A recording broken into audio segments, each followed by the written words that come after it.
ciencia. Ame la ciencia.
What's up, y'all?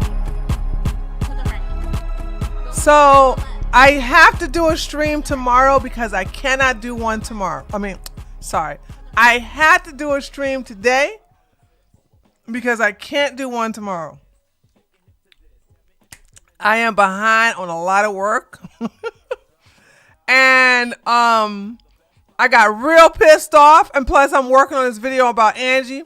I got real pissed off when I'm like seeing women like, oh, she escaped such an abusive, what abusive relationship? What are y'all talking about? What the hell? That made me so mad. Oh my God, hold on. I gotta tell you some backstory. Lily already know this story, right? So I told you guys, people keep like linking me stuff, right? And I'm telling you, in the past, because I had a lot going on, nothing bad, but I got several irons in the fire. And so I was like, okay, I can't jump on a lot of tips that was given to me, because people really give me a lot of tips, and I really appreciate when you guys do that. But when I slept on that video about that guy clowning Myron about Rollerblade Rico, and everybody ate good off that, and I was giving that clip first. That's why I'm saying I'm so mad. That guy gave me like a month before every other commentary YouTuber hopped on it. He gave me first dibs, and I slept on it. And I was like, I won't do that again. So whenever I'm giving tips, or anybody say, hey, look at this, hey, look at that, I pay attention. You know what I'm saying? I've done that to Lily. I slept on some stuff Lily gave me. I slept on some stuff TJ gave me. But now everything's different because I have an agenda. I have goals. I have things I want to accomplish. And so there's that. So I told Lily, I said, hey, somebody gave me Angie's TikTok. This is before everybody else found the TikTok. And the person that gave it to me in my replies.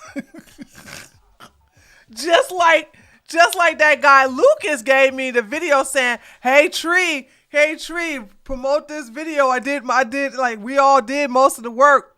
And I took it from there. I said, okay, I got it. I'll take it from here. And I'll add some more stuff into it.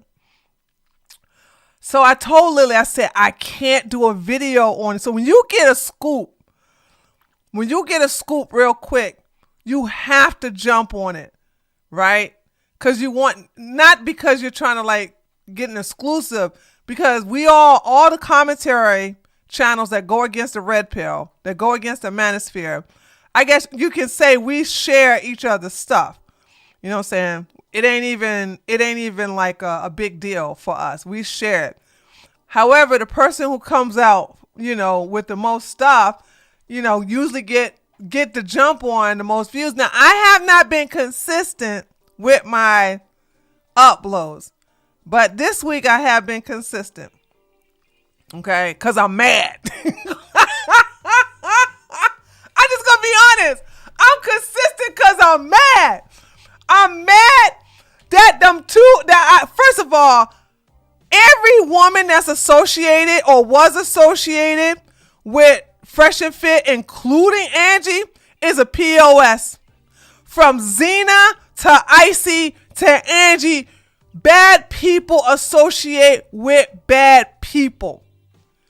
And when I said, okay, I'll get to her TikTok, and then Abba and Preach jumped on it, and I was like, damn, they got to it before I did.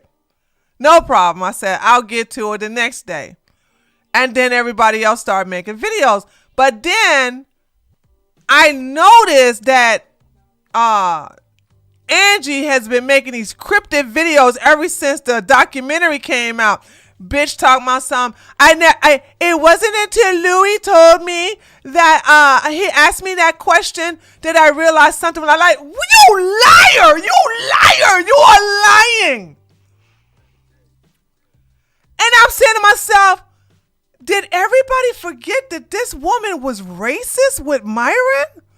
Did everybody forget that when Myron would attack black women, calling us hair hat hooligans? By the way, black women, I want you to know that I stopped him from calling us hair hat hooligans because I revealed that he wears a glued on hair hat. Boom, headshot. Can't call us hair hat hooligans when you got one glued to your damn dome. Wait a minute. Angie is... Wait. Anya Lemix. She deleted what?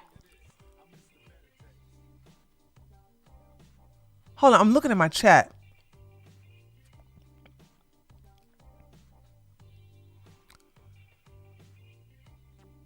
What did she delete?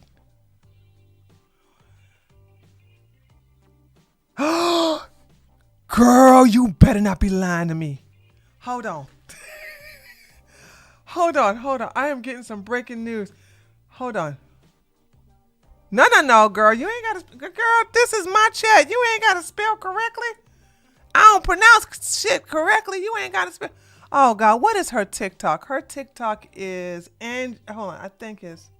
Hold on. Hold on. Angie, is it... Hold on a sec. Angie Tiki Taki, right? TikTok.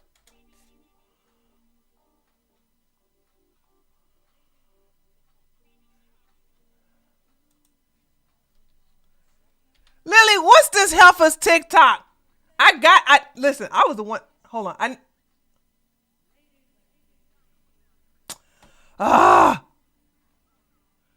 Lily, give me her TikTok. Oh, never mind. Never mind. Lily's gonna go check. Lily's gonna go check. Lily's going. Okay. Oh, no. Anya, if she deleted it, that means she know I'm coming for her ass. Boom, headshot. She know I'm coming for her. It's too late. We already downloaded it. Lily, give me her TikTok. Let me see if that other video of hers is still up. Hey, Anya, thank you so much for letting me know that. Oh, girl, I'm about to get you. I'm about to get you. Oh, girl. Okay, thanks, Lily. Hold on. She deleted that video, huh? Yeah, because she probably, people had targeted, had said.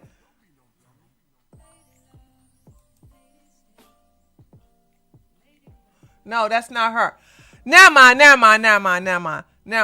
I'll get it. I'll find it. I'll get it. I got her TikTok. As a matter of fact, I downloaded every video she had, even the newest video she got where she's walking downtown Manhattan. She's walking she's walking.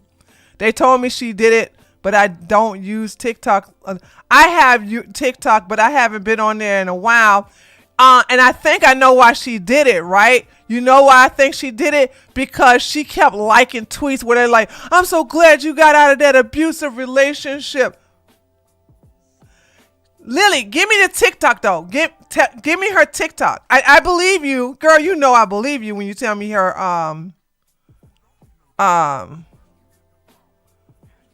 I believe you when you tell me she deleted it. But understand, around about what time did I tweeted my thing to her? I was mad when I tweeted this. She got word of it, so she had to delete it. What time did I do this? Hold on a second. What time was this? 8:37 a.m. 8:37 a.m. I uploaded this 8:37 a.m. letting her know I'm coming for her neck. I can't get on Discord. Just put it in the never mind. I know how to get it. One moment. I know exactly how to get it. Hold on. You know what? Never mind. No. Hey.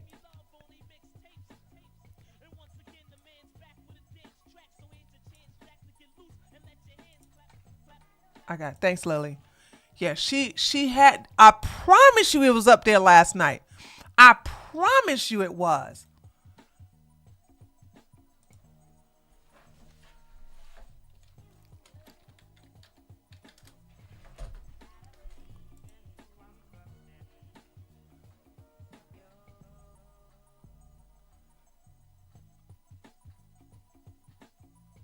Oh no, it's still there.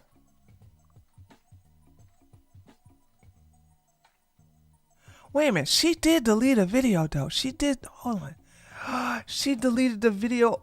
No. It's there. It's right here. It's not gone. It's right here. What video y'all think she deleted? Not that one. Which one? Which one, Anya?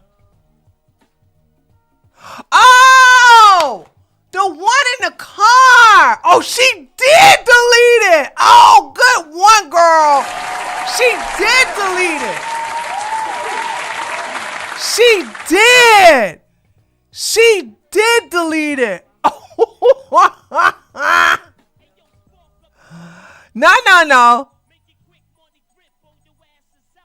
Yeah, it's gone. Okay.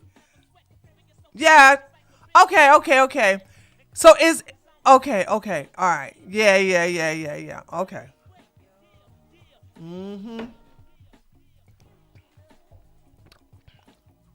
Okay. She sure did delete it. She sure did. Yeah. That's okay. She got word I'm coming for her. I don't ever want y'all to forget, this woman has been participating with Myron and calling women hoes and calling black women monkeys, gorillas, uh, baboons. All right. She has done the Nazi salute. Like, how the hell is she innocent? And see, hold on. Let me just say something to this. Let me tell y'all what I was doing, right? And I'm not, hold on. I need to go to the big screen on this one. Everybody here knows. Okay? Yeah, Lily, pretend to be a voice of women. Let me say something. People who watch me on the regular know one thing I don't like is weak ass women. That's why I take pride in being a black woman. If y'all ever look at you can even research, you can even go and search name, like word search any of my tweets, and you'll see that I am very proud of being a black woman. Because let me tell you something about being a black woman. We don't put up with your shit. Boom, Submissive my ass. I want me a white girl because they submissive. No, they're easy to beat up. They're easy to walk over. They're non-confrontational.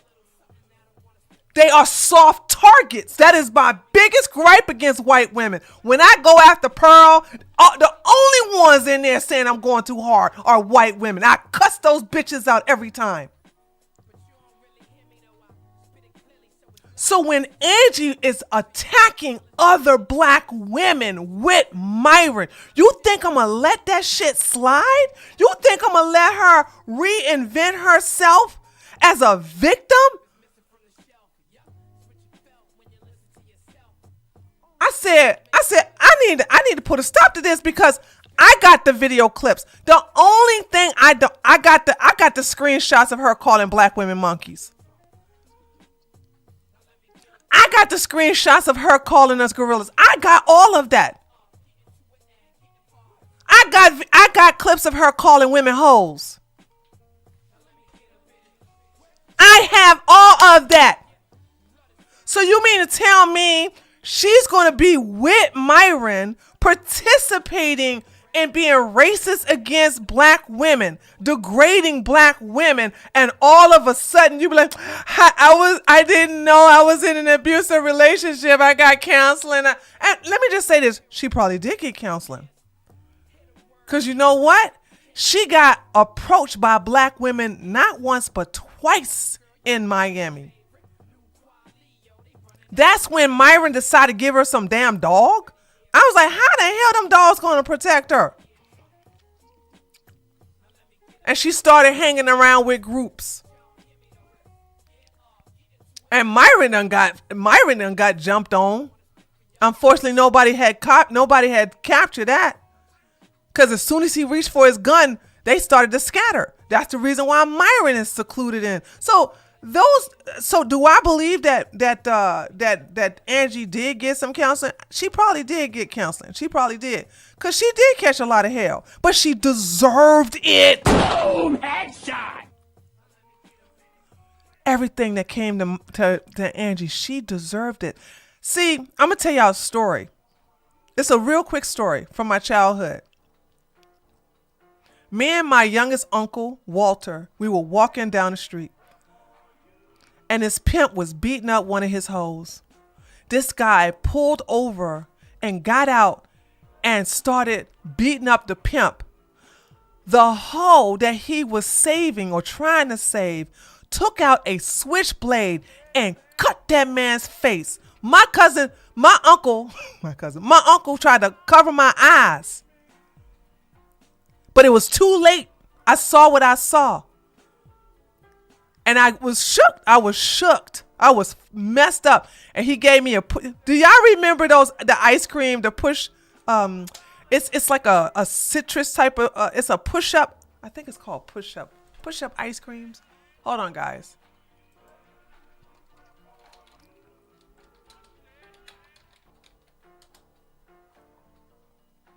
Yeah, here we go. Which one did I get? Which one did he get me? I don't see it. Oh, here we go. he bought me this to make me feel better because, I see a lot of stuff in the ghetto, but that right there, like messed me up. And while we was outside eating our push-up ice cream, he said, "Baby girl, let me tell you something. Never get in between a pimp and his hoe." Let me explain something to you. Was Angie Myron's hoe? Not sexually. Angie was Myron's hoe for validation, to validate his heterosexuality when he's a homosexual. He needed Angie to validate that he knows how to pick up women because he has been in a gay relationship all his life. Now that he's going to try to be a red pillar, he had to qualify himself as a player, as somebody who can get women, and therefore got Angie. So she was a hoe for his propaganda. She was a hoe for him to degrade women, especially black women.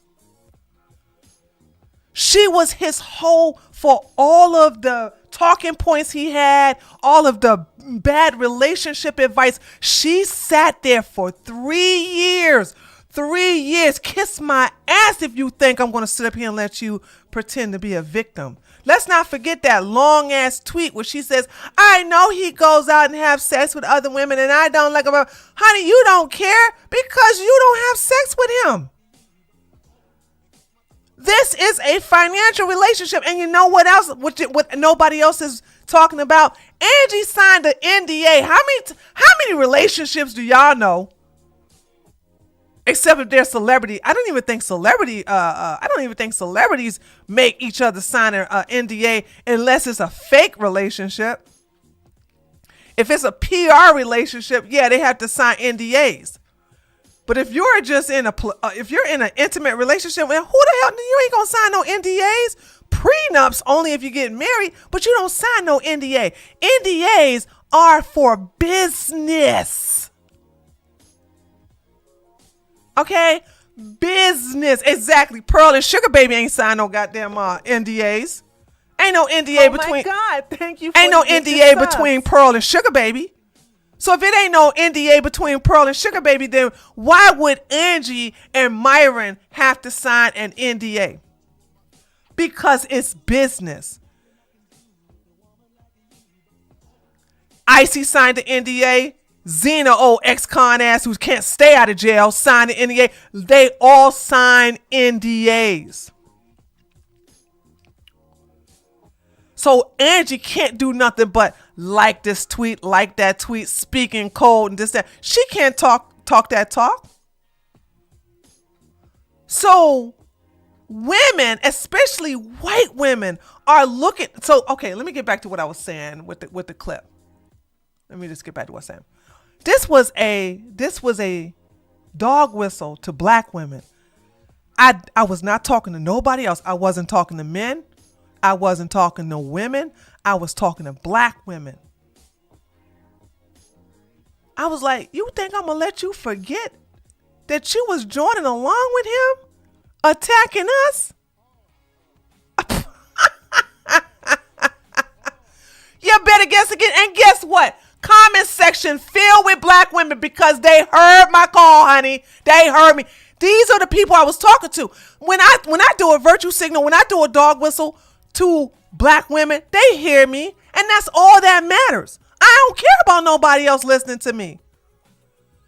Cause I know what white women are going to do. They're going to look at this and go, how is this she making herself the villain? Look at how Myron is talking to her. Yeah, because a pimp talks to his hoes that way. The hell you think this is? All they're going to do is trauma bond with Angie. Ladies, this happened 3 years ago. I've been keeping tabs on her ever since, and Myron, of course. Hold on. I forgot. Somebody gave a donation. Who is that super? Joe!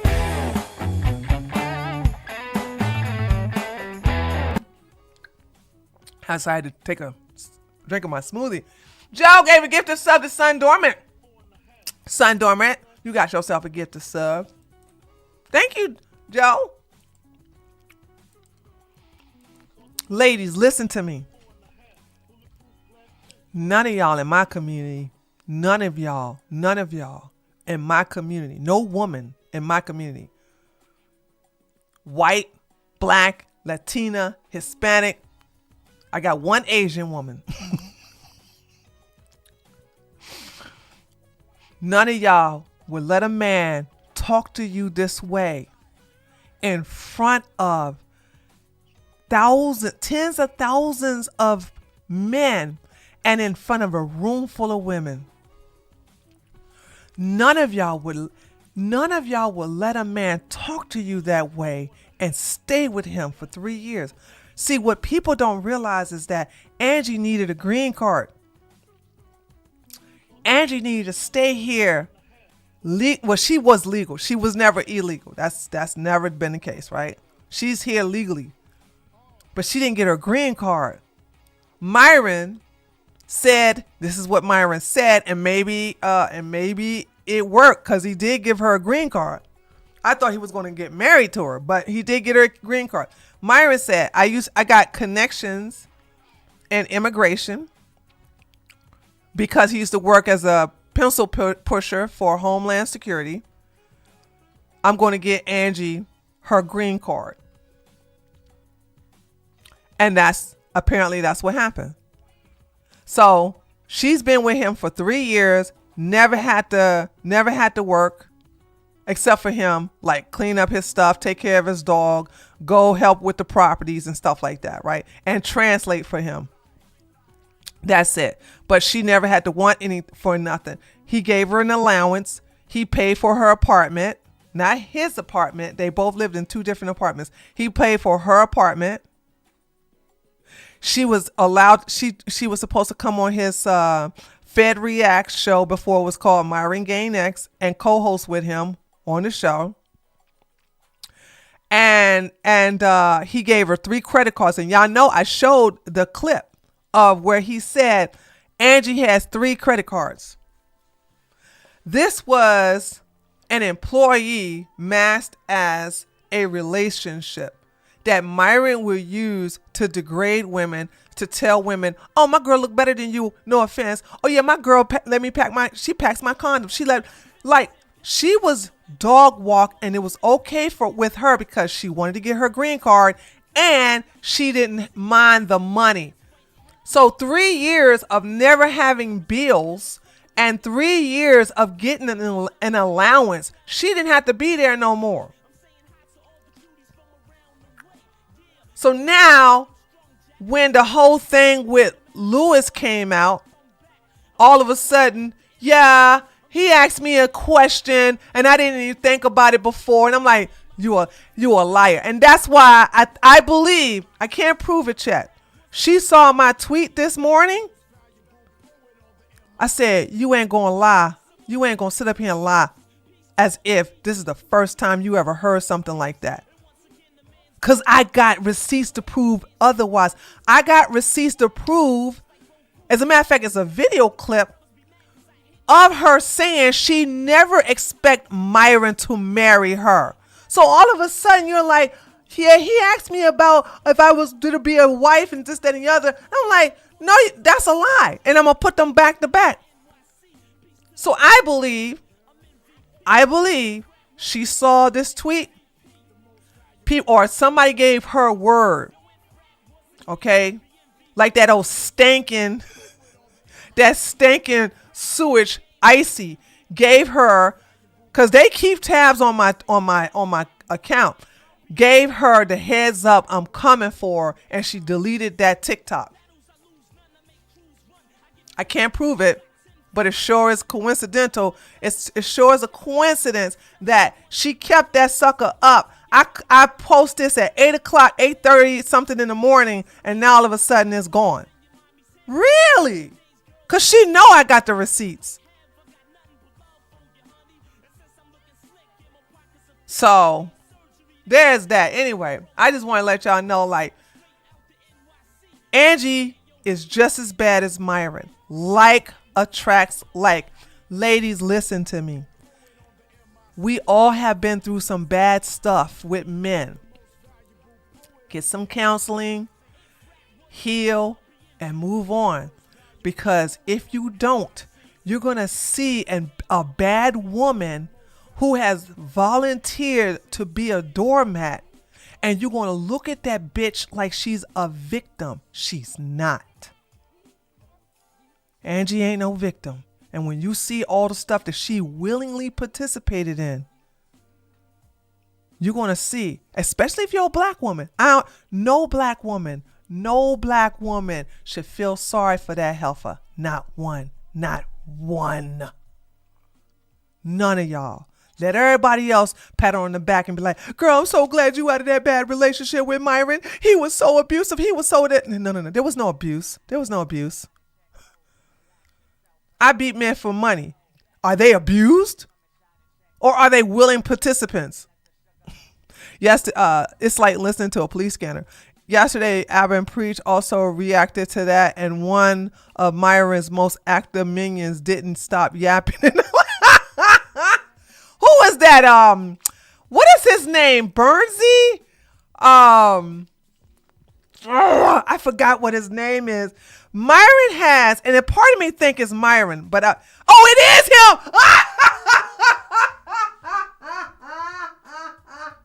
I knew it, dude. Hold on. I don't know if that's Myron or if that is somebody in love with Myron. That guy, oh my God, that guy makes me laugh. Nobody loves Myron more than that guy. That's what makes me think. I'm a little confused to know if that's Myron or if that's really somebody who is in love with Myron. And a part of me think it's not Myron because how active he is. He's too active online while Myron is active chimping out about black women or women in general. And boy, he don't like me. I find him funny because he does. Listen, when he talks about me, he does talk about me correctly. He always like, that tree of logic. She always, whenever she talks about Myron Gaines, who's a homosexual, whenever she talks about Myron Gaines, she always say he's a homosexual. Can you believe that? Yeah, Myron is too busy. That's why I think Bernsey is somebody who's literally in love with Myron. Because believe it or not, he's been defending Myron and from what I have witnessed for the last 2 years. For the last 2 years, he's been like religiously defending Myron. Okay. I like when they get offended when you call. Yeah. And now, hold on. Lily, check this out. Hey, Alexi. Lily, check this out. Remember I said I never use gay as a slur? I use gay as a fact. Now they have the red pill losers have a new strategy. They come into and I noticed this strategy and I don't bite the bait. They come into the replies and go, I never thought you would use gay as a slur. And what they're trying to do is to get you to engage with the fact that you're not using it as a slur, you're using it as a fact. Let me tell you why they're doing that. When you say Myron is gay, Myron is a homosexual, right? You know, Myron is a bussy buster, okay? Myron is a booty lover, all this other stuff, right? They'll say, I never thought you would use gay as a slur. And you're like, I'm not using gay as a slur. I'm using it as a fact. I am literally calling him an adjective, which is a fact. well, you don't have any evidence, and then you'll go back and forth showing gay pictures of. You'll show pictures of Myron with his boyfriend, his ex-boyfriend Eric. You'll show videos of him promoting Grinder. You'll show videos of him saying that between women and men give the best head. You'll show videos of him saying vaginas are disgusting. They'll do all of that, and he'll say that's no proof. That's no proof. That it's to waste your time and to get you frustrated. Just don't engage. Just don't engage. Let's say, for instance, you was using gay as a slur. So what? Who cares? But we know we're calling a gay man gay. Myron homosexual. Myron Gaines is a homosexual. That's just it. It is what it is. It is. They sound like that. The woke liberals, they complain about using gay as an insult is bad. Yeah. Like, come on now. This is like, are y'all gonna tell me using retard is ableist now?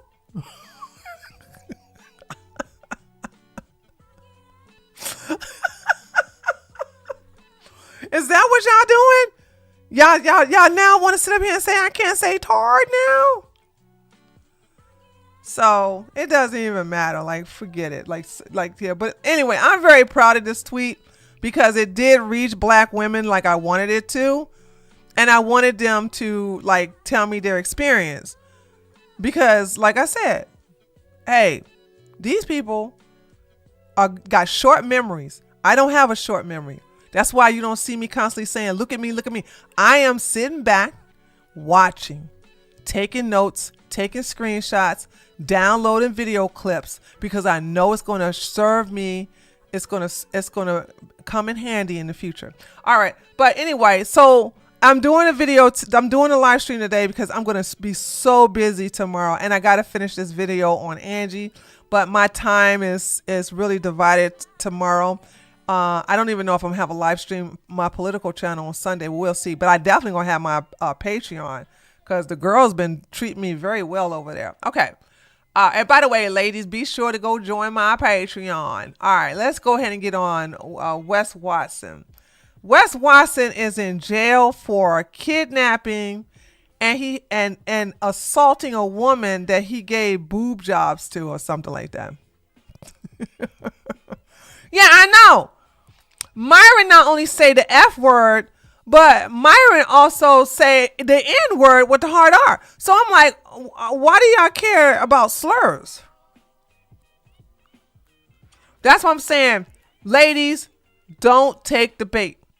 Don't take the bait. Just ignore it. Just ignore it. Just ignore it. Just ignore it. Okay? Just don't, because these men want to get you. They want to get you to get mad and go. And ladies, men get off on getting you angry. I'm telling you, they do. The worst thing you can do to these type of men is ignore them. That's poison to them because they get ignored in real life too. So there's that. All right. And here I thought Wes Watson was born. That's right. Join the Patreon. That's right, guys. Join the Patreon. Where is do I have my Patreon link going up in here? What in the heck? My dad. Oh, here we go.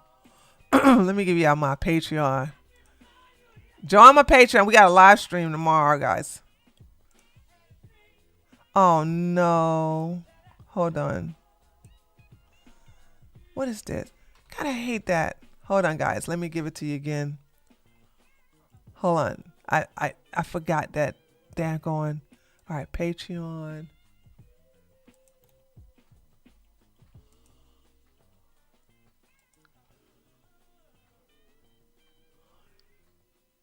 Hold on one moment. Okay, here we go. Oh my God! Why is it doing this? Hold on. It keep giving me the redirect. Hold on. Redirect.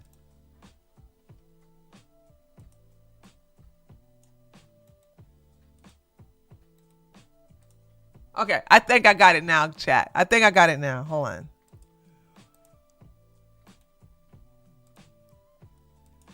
Whew. God, man. I did join. Still many good stuff to. Really, Anya? Thank you so much. Y'all make sure. I know a lot. There's so many women that's part of my Patreon, and a lot of y'all don't talk. That's fine. But if you could just like the video or like my content, that'd be good. Okay, let's get down to it. Here we go. Always. I will always have love for her. She's welcome back anytime. She's loved. She's amazing. I didn't even know about this girl. Let me read what's going on. Do you still have love for Megan even though it didn't work out? I wish I was your girl. What?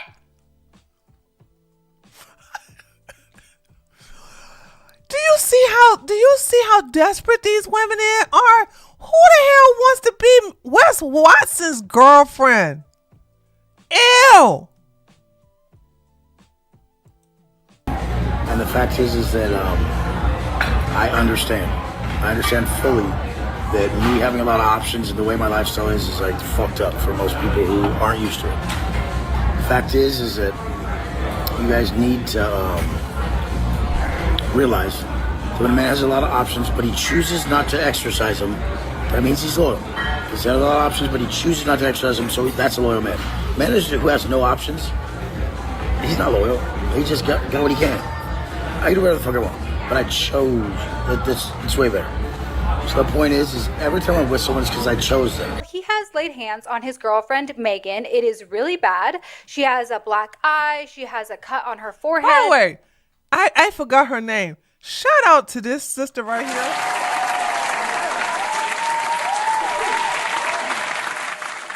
Let me tell y'all something. No matter how small you are, if you continue to keep your boot on the back of somebody you hate's neck, you will blow up and you will get acknowledged. You just have to be consistent. This woman, this sister has been after Wes Watson for years, and now her channel is blown up because of it. It's the same with the channels that stay fixated on One Tier God. No, am I saying his name right? What is the black guy who making babies and don't care and whatever? Anyway, I think it's Low Tier God. See, I don't even know. This is the thing. These guys are so yeah. Anyway, I messed this name up. My bad.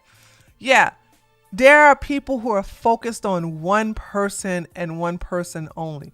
I hate multiple people. So I can't like make my content off of hating one person. But I'm really proud of her because she was grinding. This woman went from like 20 views a video to like 50,000 views a video because she, one, stayed consistent. That's what you have to do when you're doing YouTube, right? I'm not consistent. I have been consistent this week. Okay. I must admit I've been consistent this week, but that's that. Okay. And so I want you to understand. Yes, I'm a you're true, right?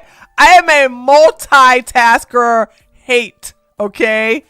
I am a, what do they call that? Yeah, I hate on multiple people. But anyway, I just want to let you guys know, and we're going to check her channel out later on too.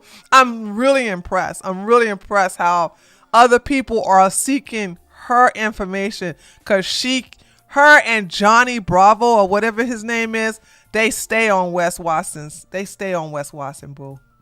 And, you know, scrapes all over her face. I do have evidence of these things, but obviously I'm not going to be able to show them. Well, guys, it looks like the Pegster has done it once again when it comes to completely fucking himself. Thank you, John Bravo.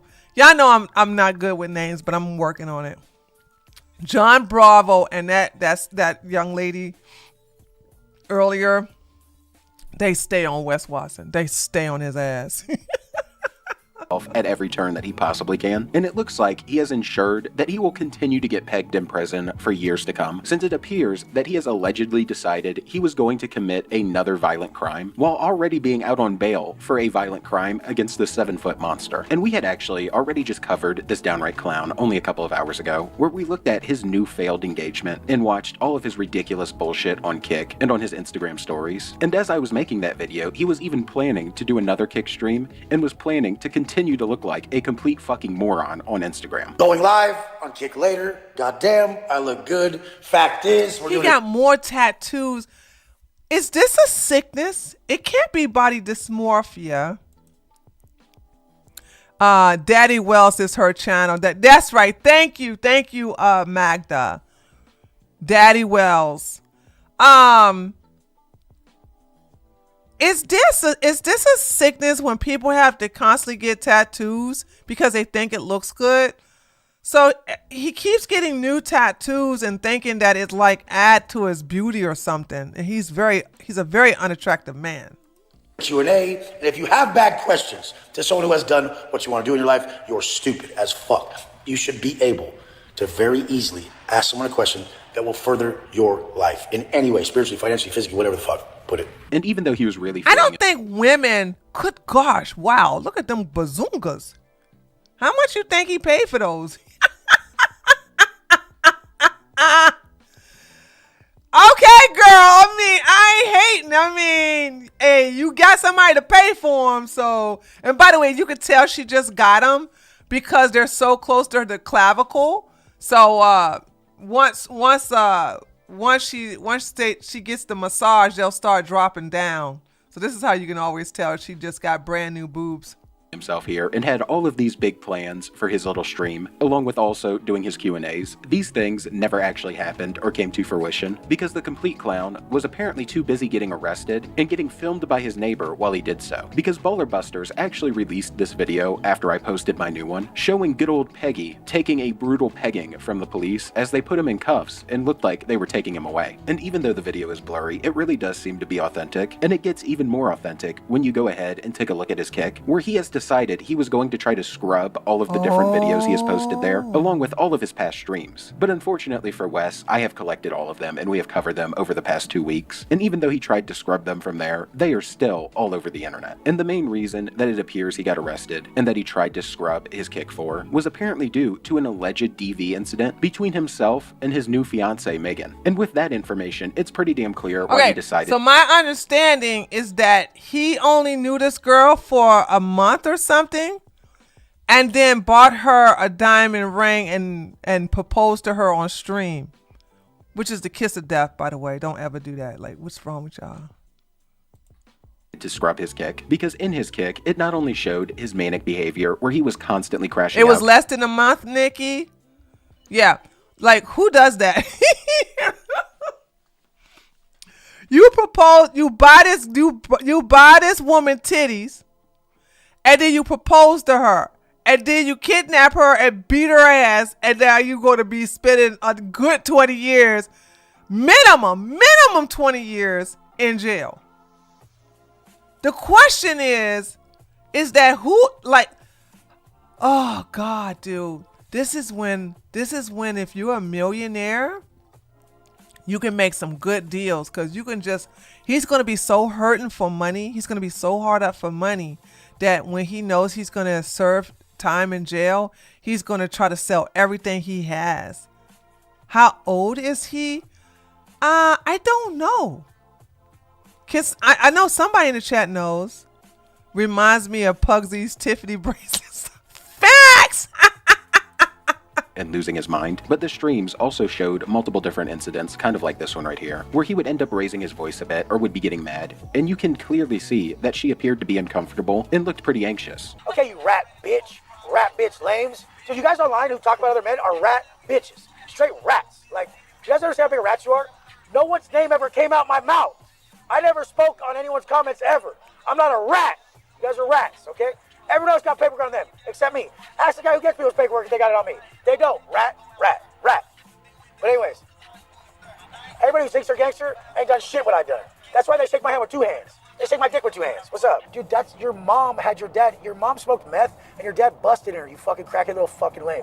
Like, dude, don't you know how your mom and dad met? And they're cool now. And during these streams, when he wasn't acting like a manic maniac and constantly ranting at the haters while she was sitting there Yeah, looking why? I never. This is how you can tell a man is insecure, even a woman. Deframan says he's in his early 40s. Oh, now he got to be in his mid 40s, probably what, 45 or something. This is how you know you're dealing with someone who's insecure. I would never let my chat trigger me like this. Because you know what I have? I have the block button. I have the ban button. I have the timeout button.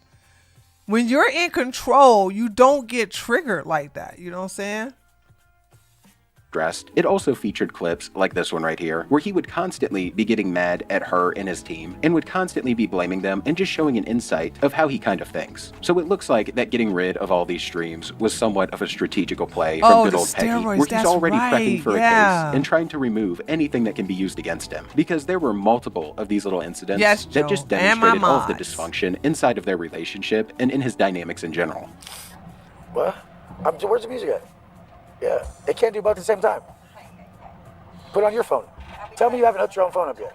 Hey, I tell these people in the downtime, like, hook their phone up to the f***ing car, so we get in, we don't have the same problems every day, and every day we do the same shit and have the same problems. But, like, they just, like, don't listen to me. Like, it's kind of crazy. Like, hook your phone up. You can't do it? Remember what I said last time? Remember what I said last time, Drew? I said, did you guys do this beforehand? Also, I guess I'm heartless and I don't care. He's 42. Thanks, Nikki. He looks like 45. That's what I said. He look like he's in his mid 40s. I could see him being 50. Listen, ladies, I could be heartless and I'll take that. But when you're dating someone and they act like this and you continue to be in a relationship, your self-esteem is in hell. Your boundaries they're invisible. When someone shows you who they are, and you stay with them and they beat your ass, I'm never going to feel sorry for you. Because I'm saying to myself, why did you stay with him? Well, because he was paying for this, he was paying for that, and he was doing this, and I had to. Okay, then guess what? That ass whooping came with that package, girl. How is it worth for you?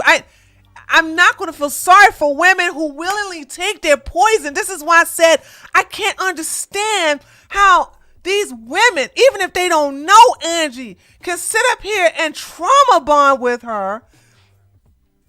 And when they seen her on the show, while Myron degrade women, while Myron leverage her against other women's beauty, against other women's standards, trying to get them to lower their standards and all this other stuff. Like, there's no way y'all gonna sit up here and trauma bond with this heifer thinking she been through the same thing you've been through.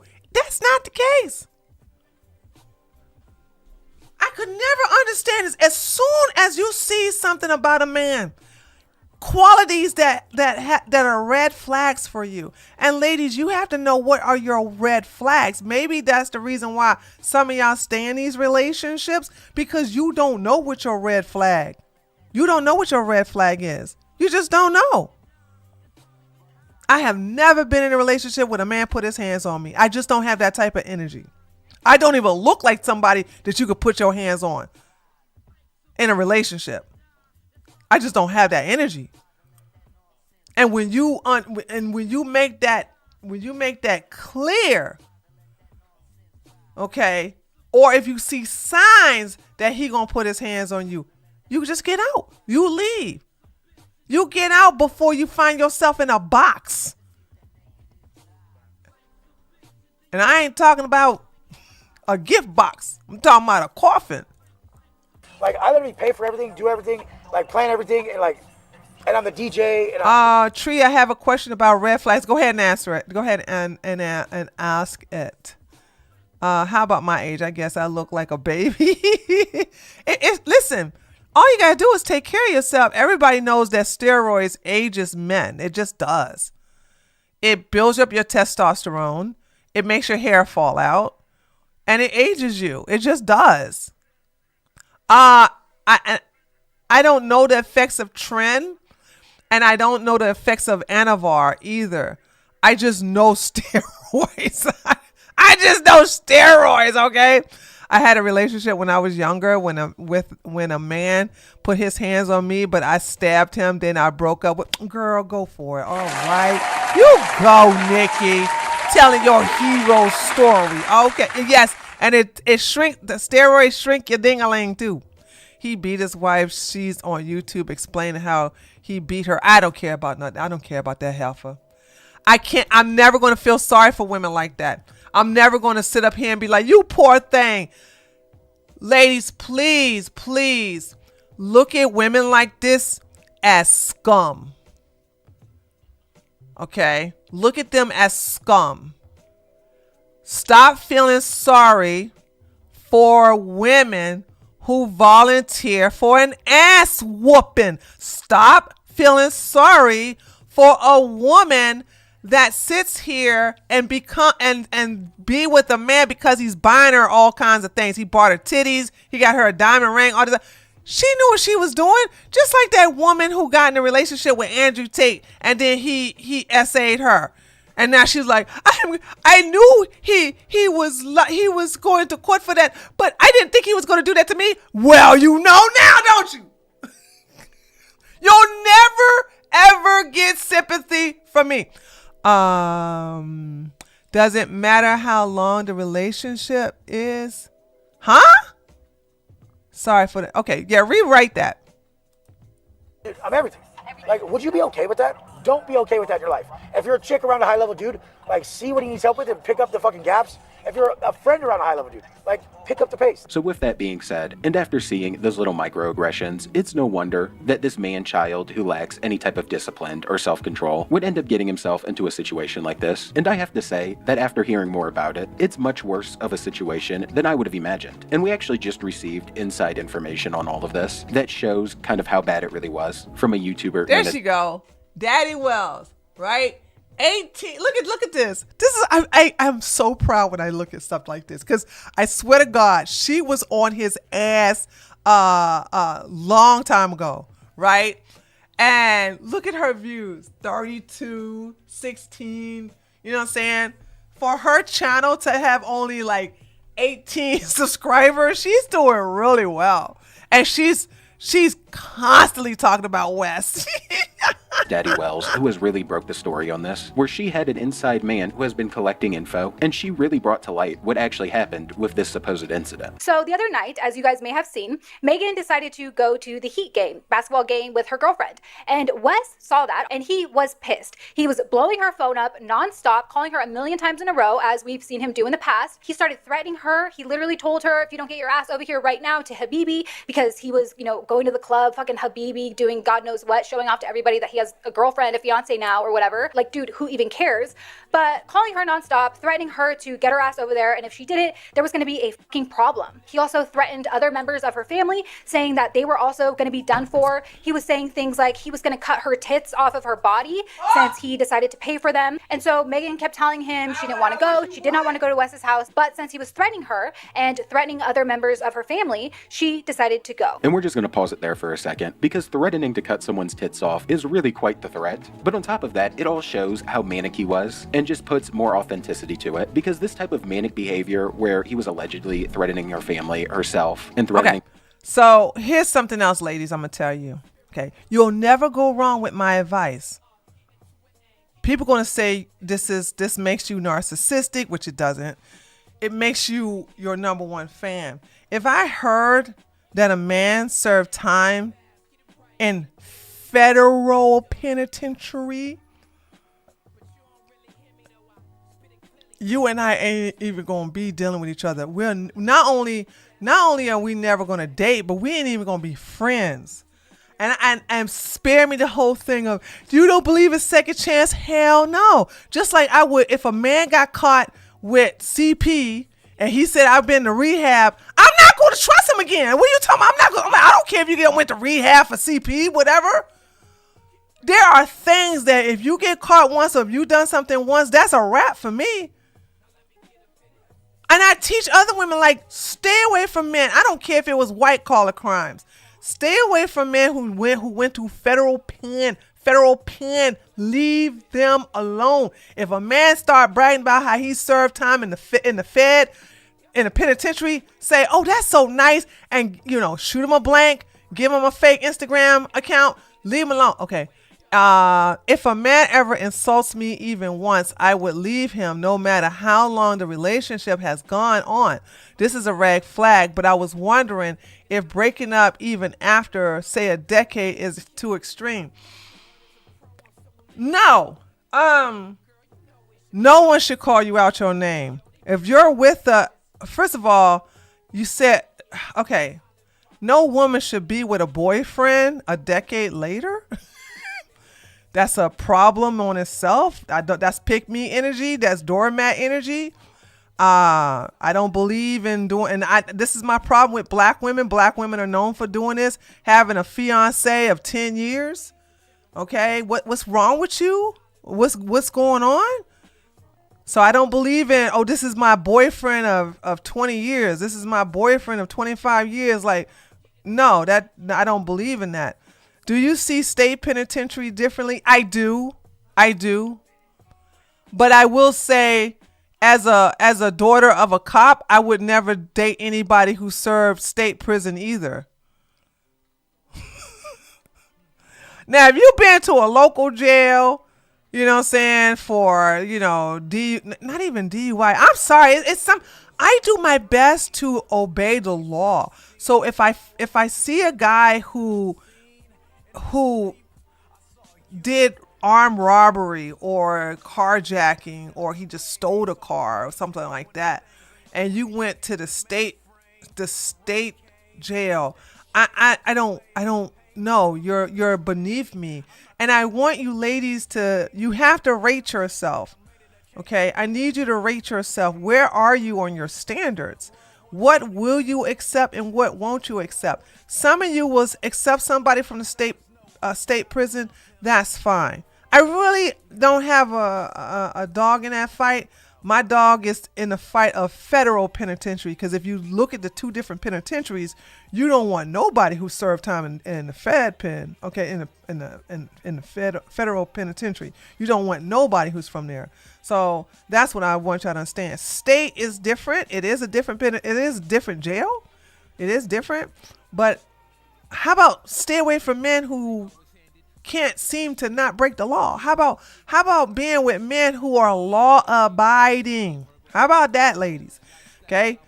I need you to know what man you want and focus on that.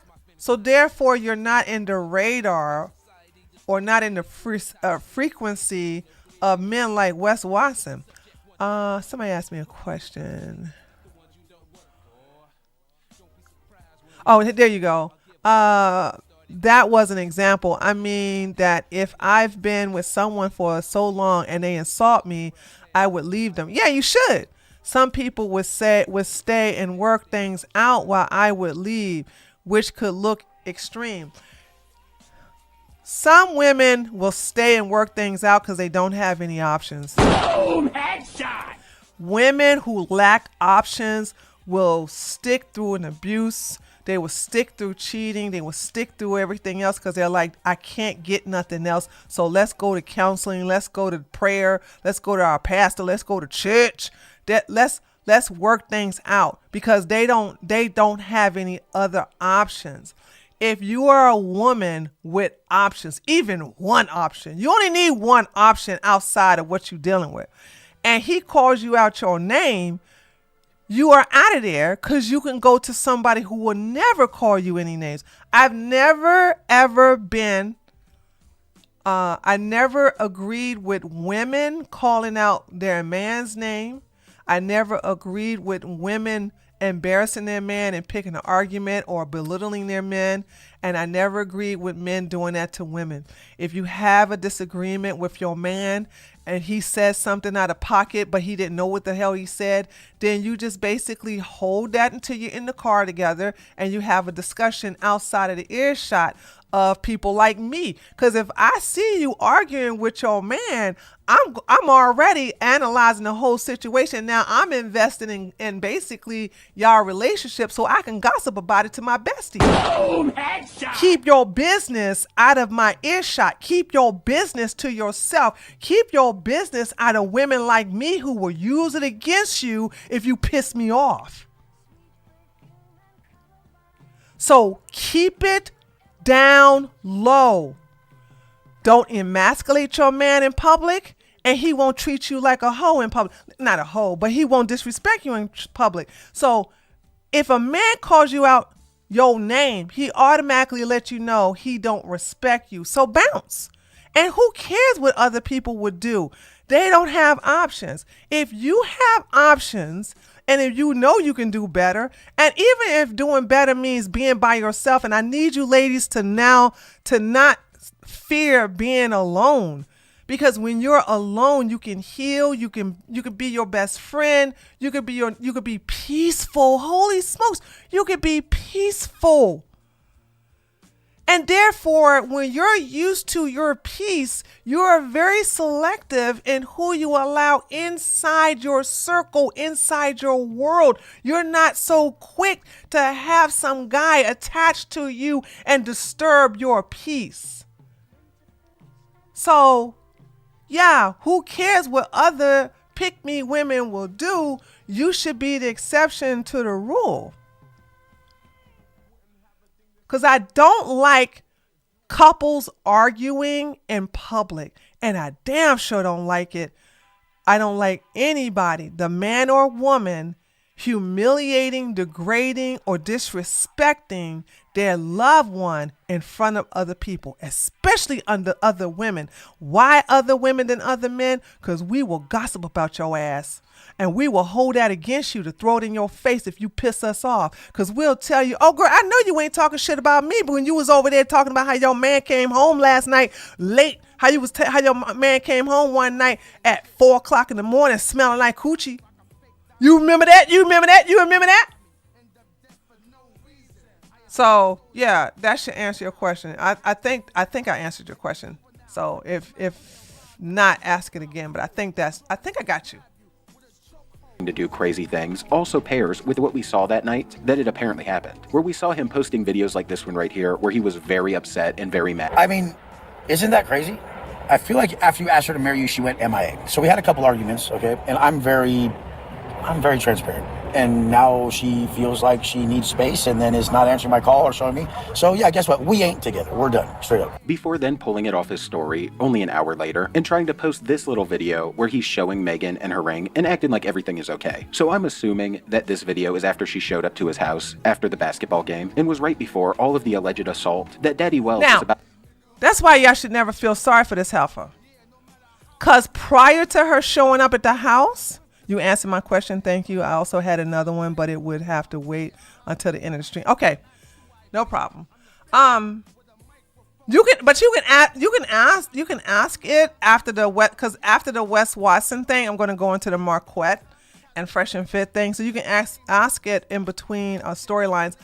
Don't feel sorry for her, lady. And that. If you want to know my biggest challenge with women is to stop having sympathy for dumb heifers like this woman. So the reason why you're not going to feel sorry for her is because prior to her showing up at his place, he said he was going to rip her titties out that he purchased. He said he was going to beat her ass. He said he was going to attack her family. He said he was going to put a hit out on her family if she didn't come there. When you start attacking my family, I'm going to the police. You're already on probation.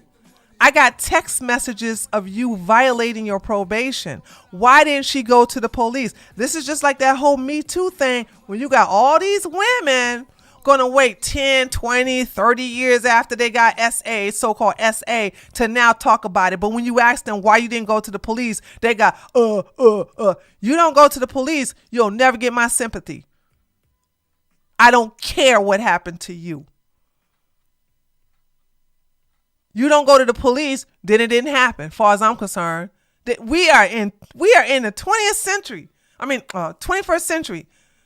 It's 2020s. And this is the whole age of not going to police. There's no excuse for you not going to the police. There's no excuse. None. So when you show up and he beat your ass, I'm like, yep, you deserved it. You should have never went over there. Yeah, but he said he was going to check my family, didn't go to the police. He's already on probation. You could have put him in jail right then and there. Problem solved. But you went over there. He kidnapped you. He beat your ass in front of his bodyguards. And now you like, I'm the victim. Stop feeling sorry for these women. Stop it. Stop feeling sorry for these women. You have to put yourself above these chicken heads. And know that, hey, that's you, girl. You gotta. I would never do that. I love myself too much to put myself in that situation. And then you're going to show up in his house and he does exactly what he threatened to do to you. To explain from her inside sources. And he decided to hold her hostage, didn't let her leave, and then proceeded to literally beat her ass. Yes, he beat her ass, you guys, in front of Jose and the bodyguard. I do want to make that clear, and shame on both of them because they watched this entire thing while Megan was screaming, crying, begging people to help her, begging the people who were around to step in and help her, and they did absolutely nothing. She finally got to the ER. Megan finally got to the ER. And when she arrived, she obviously had a black eye, like I said, gashes all in her forehead, blood, looked like it needed stitches. I'm not sure. I'm obviously not a medical professional. It could have just been, crusted up blood and then some scrapes on her face. It was very obvious, very clear that she had been beaten. So this is obviously just disgusting on multiple different levels. And this complete fucking moron was stupid enough to film all of the context around it with his new kick streaming to where the prosecution is going to have endless evidence of their relationship dynamic, where you can see him getting aggressive, see her body behavior, and can also see things like you just witnessed in the last clips where he's trying to... You don't even need all that. When she shows up with the fact that she's beaten up, that's enough evidence right then and there. He was already... This is the reason why he's still in jail right now. He violated his probation from when he beat up that tall black guy in the gym. He's already on probation violation, and then he got more felonies, so he's going to serve.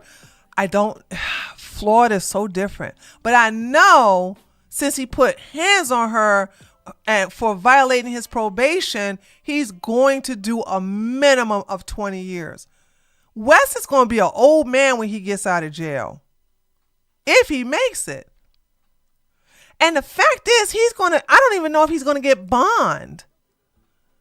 So who's taking... So he could be getting robbed right now, and he can't do nothing about it. Yes, she saw signs and thought he was joking and probably saw other instances of this before she got with him. And she still stayed. So this is why I said, you're absolutely right, Lord Tom. This is why I want women to not feel sorry for other women who take their poison with their eyes wide open. It's not like they have somebody slipped them a roofie or slipped them poison. They know they're drinking poison and they are going to accept the consequences of drinking that poison. So when they know what they're getting into, some women have, and I said this last time, I said some women believe that a man don't like them or love them unless they beat his ass. I've told y'all this. I've told y'all to stay away from these type of women and never feel sorry for them. Portray it a different way online, and it's just really not looking good for Wes. But on top of that, it's not looking good for Jose or Wes's bodyguard either, who are what I can only describe as complete pussies and bitches if they actually sat there and just watched it happen. And Daddy Wells went further into it, so make sure to check her video out on it, because she does deserve a lot of credit for this, and this was really good work. And on top of this, she added insult to injury and pointed out that her inside information also found out that the ring Wes gave to Megan was also rented. And if anything, it just shows how fake everything really was. And as for the proposal, yes, it was done all for social media, and I know you guys want to know about the ring. The ring was real, you guys, but here's the kicker. It was rented. Yes, the ring was rented. Wes rented out the ring to do this whole internet proposal bullshit and then had to give it back. He had to give the ring back because it was rented. So on top of now, alleged... And you stay with this brokey? Hold on. Girl. Do y'all see what I'm talking talking about not feeling sorry for these women. So you're with a brokey who beat your ass? You're with a brokey who's going to talk to you in a degrading way? Just because he brought you some titties? The only thing you can say that you got out of this relationship is you got titties. Girl, you better run because he might have rented those too. Allegedly being a woman beater, alcoholic, and enjoyer of a particular white substance that you put up your nose. It appears that he also rents fucking everything in his life, including the ring, and just pretends like he owns it. So this guy is a fake and is disgusting on multiple different levels. And it's even more disgusting when you realize that right after the incident, he had the audacity to post this little video right here on his Instagram story. Wedding gonna be? I don't know. Ask her. I think it's probably still on, but I could be confused about this. Before then following it up in the next couple of days with his usual Q&A questions, acting like nothing had ever happened, and just answering a variety of different questions. So Wes is really obsessed with his chat, and he's obsessed with people talking about him. That in itself is a man with very low self-esteem. About getting married within 3 days, along with answers about his ex, and even went into talking about his kick stream, which is now just non-existent. So not only does it look like he did this awful shit, but he then just tried to pretend like it didn't happen and moved forward without showing any guilt for it whatsoever on his stories.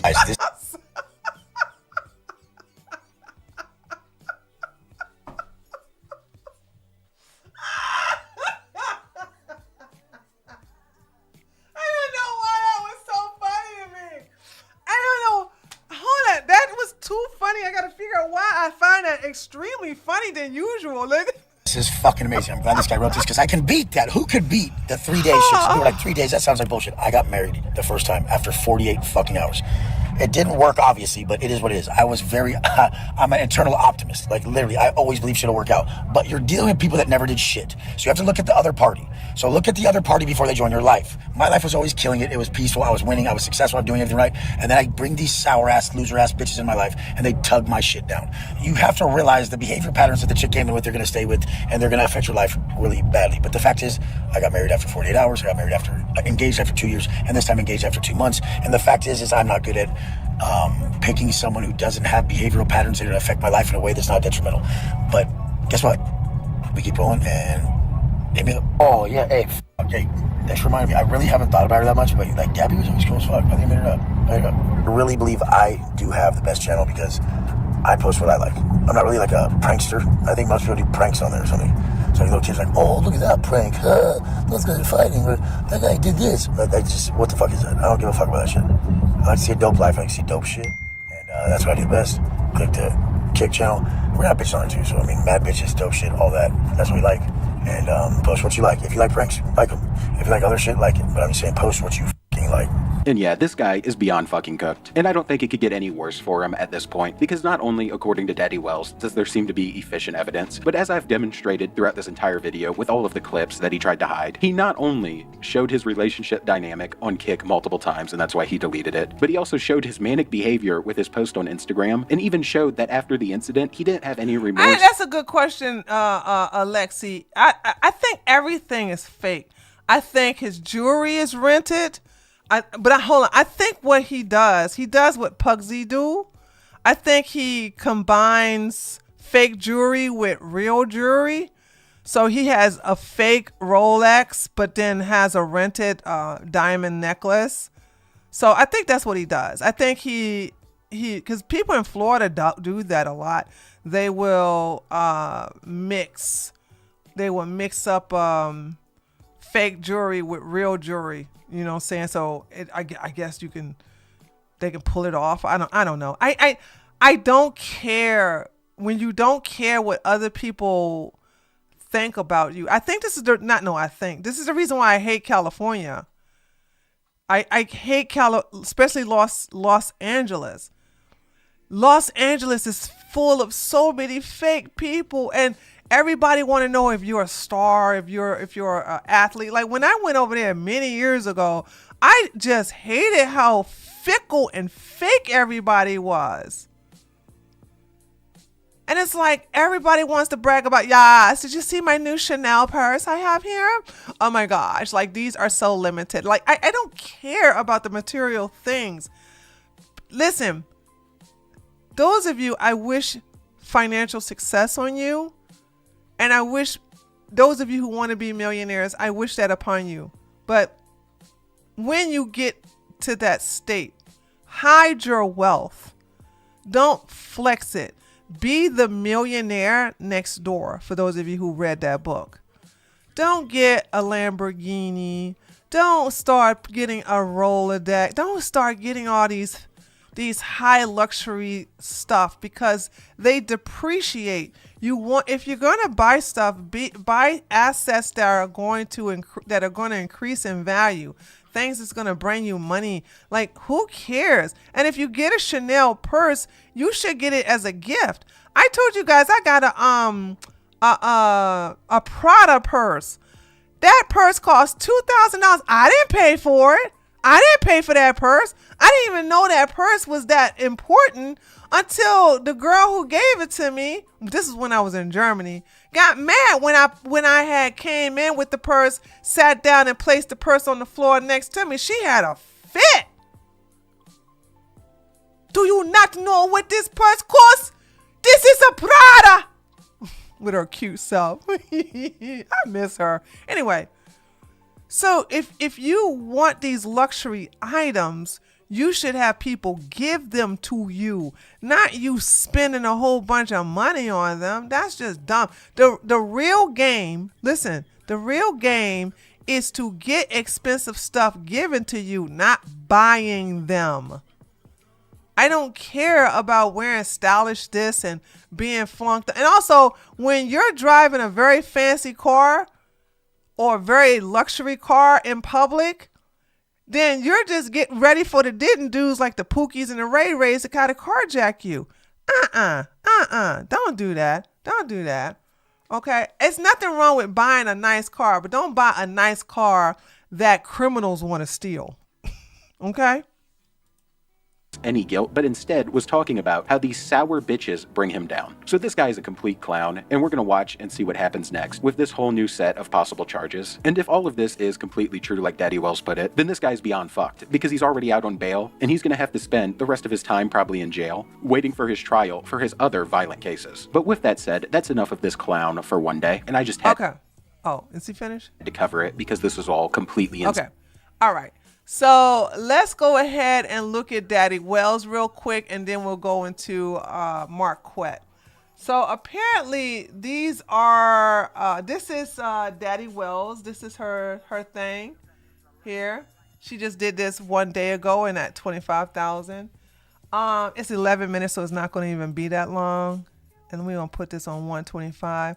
So this is the bodyguards. I'm just interested in knowing her perspective about the men that watched Wes beat that girl up. You know what I'm saying?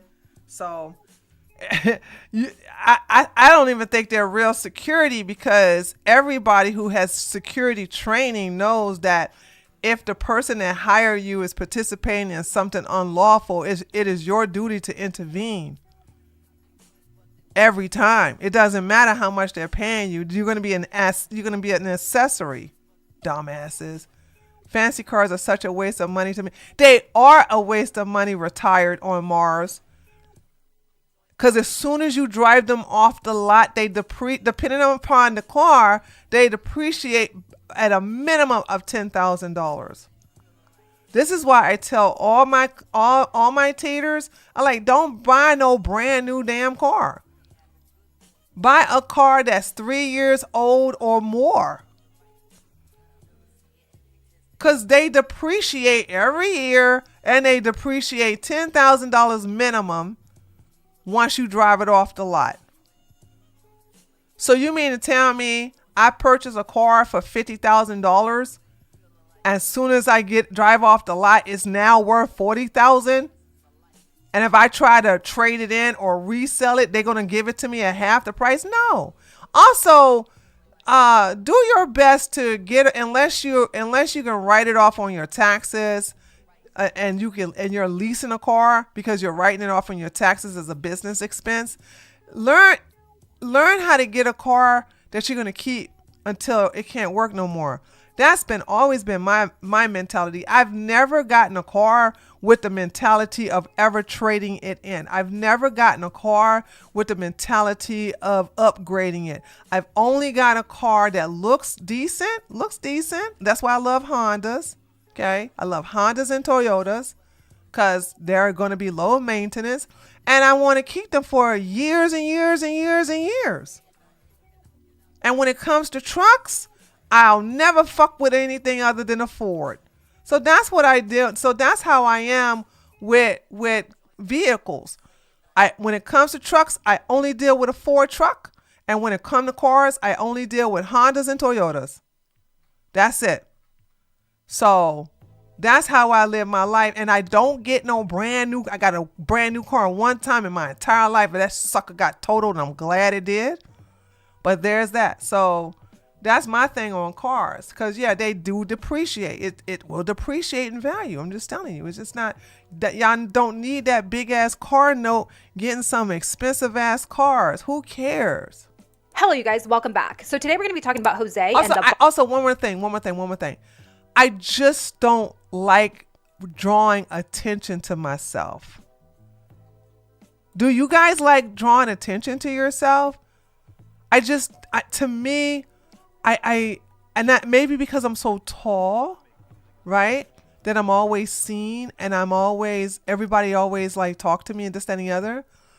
But it's like, I think when you get to a point in your life, you're going to just love just like going about your day without worrying about somebody eyeing your car, without somebody trying to hotwire your car or steal it while you're in a concert or something like that. You should want to, or worried about somebody like scratching it because you're so pretty, or you was a dumbass who got a Cybertruck. Bodyguard, and the role they both played in Megan's assault. Since Wesley's bitch-ass mom, Sherry, has decided to come into my comment section trying to spin the story and defend her son, saying Jose has a different video, insinuating that Jose, has a different version. What? West Mama is on the internet? What? What?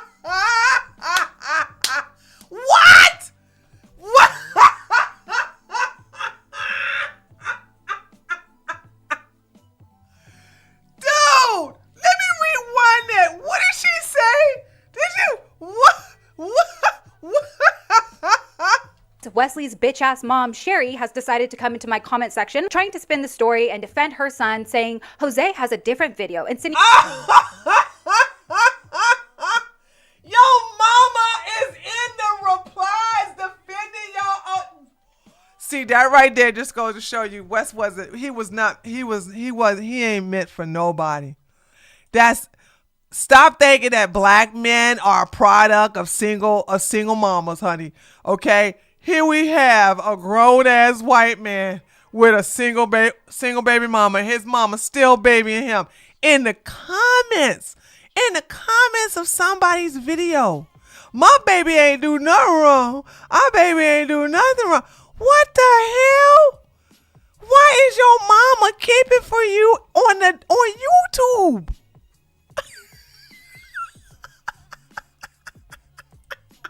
that Jose, has a different version of events of what happened. So since Sherry wants to talk about Jose, let's talk about Jose. That way he knows who to thank for this video. Now, before we get into all of that, I just want to start off this video by sharing love, prayers, and healing to Megan. I seriously can't even imagine what she must be going through right now. Not even just, dealing with— I don't care. Let me get this out. Jose, that he was way in over his head, thinking he's so cool, posting up with his cars, posting up with his jewelry, bragging on the internet as though these were his belongings. I feel like we all warned him once he started flexing on the gram that this wasn't going to end well for him. We all told him that Wes was bad news. And as the Titanic started sinking, instead of, doing the smart thing that any other person would do with more than half a brain cell and, grab a life raft and save yourself, no. He decided to sink with the West ship like the pudgy, good little bitch butler. Ew!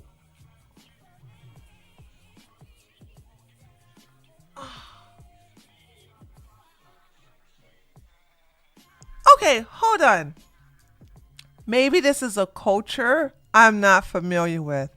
Is anybody here familiar with this culture where these men are tattooing their bodies. Like, this looks ugly. This looks unattractive. This looks undesirable. I'm sorry, but this is nasty. How do women, because I know I'm a part of a different generation. So do the women of his generation find this attractive? Better watch out, his mama gonna kick my ass. Well, about time she get here in her wheelchair, I'm sure I'll be gone shopping by then.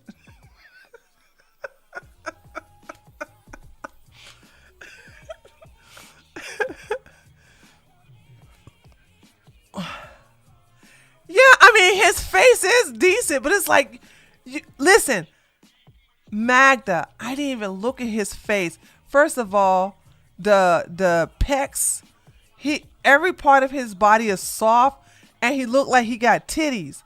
So it's like he's not muscular except in his chest area, which looks bad because it makes it look like you got what do they call it? Gyno? It makes him look like he got gyno. Because I'm like, why you got titties? You ain't got no abs. You ain't got no biceps. You ain't got no delts. You don't even have any traps. And I'm like, you got all these tattoos covering up your body. Lots of girls my age don't get it. It's a shame because I read that one. His book.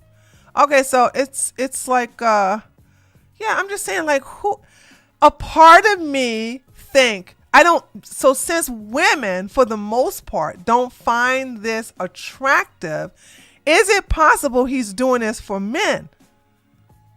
Because I don't know women that will find this attractive. I don't know any woman that's going to look at that and go, ooh, look at all them tattoos. Yum, yum. I think gay men will find this attractive. And let me tell you why I think they will find this attractive. When I look at a man who does this to his body, he's a masochist. I already know he's a masochist. There's something about pain, okay, that he endures, or some people feel alive when they receive pain. Automatically, I know he can take a good ass whooping. I can tell, right? I wouldn't be surprised he's into kink. Because tattoos hurt. They hurt. And when you get this all over your body, okay, that means you have a high pain tolerance. Okay, that's a red flag. And two, I think you're signaling to gay men that, you know, you can get down with the ding-a-ling, okay? So anyway. Boy he is, and we're gonna get into all of it. But as for the bodyguard, his bodyguard this time was a character that goes by Lion Pack Protection on Instagram, not to be confused with Yo-Yo. I know a lot of people already know Yo-Yo has been Wes's bodyguard for a long time, and yeah, they look a lot alike. They even claim to be cousins, but according to a source, they're not blood related at all. From what I've been told, Yo-Yo was actually injured about a month ago, and because of this, Lion Pack Protection has been filling in, which would make him the one who was there that night. Now, interestingly enough, Lion Pack Protection has his comments turned off, which, I mean, take that how you will, but let's be very clear, that does not mean Yo-Yo is off the hook. Even though he wasn't physically there the night of Megan's assault, go ahead and take a look at what he decided to post after Wes was arrested. He posted a video of the two of them all cuddled up together looking super cutesy, saying, "Let the haters hate and the doubters doubt. The real will always prevail. My family for life." And as if that wasn't enough, he also posted this clip from The Office saying, "Bros before hoes." Before hoes. Why? Because your bros are always there for you. So yeah, cute. Now you know who the bodyguard was that night, but don't go anywhere because we have another character to introduce in just a second. So in my last video, I said that Jose and the bodyguard just sat back and did nothing. And what I meant by that was that they didn't do anything to intervene. They didn't help her out, but turns out they actually did do something. Oh, you thought I was gonna say they helped her? Oh, no. Jose, and I do hope that he is watching this right now, Jose stood in front of the door, blocking the exit. He's going to jail. He's going to jail. She's going to see, it's easy to lock up Wes because Wes was already on probation. So when she came to the hospital and said that Wes did this, obviously him being on probation and her being in a home. But once the detective interviewed her thoroughly, them bodyguards, whoever prevented her from getting out is also going to be held with kidnapping charges too. And he's going to be held with kidnapping charges and accessory to kidnapping as well.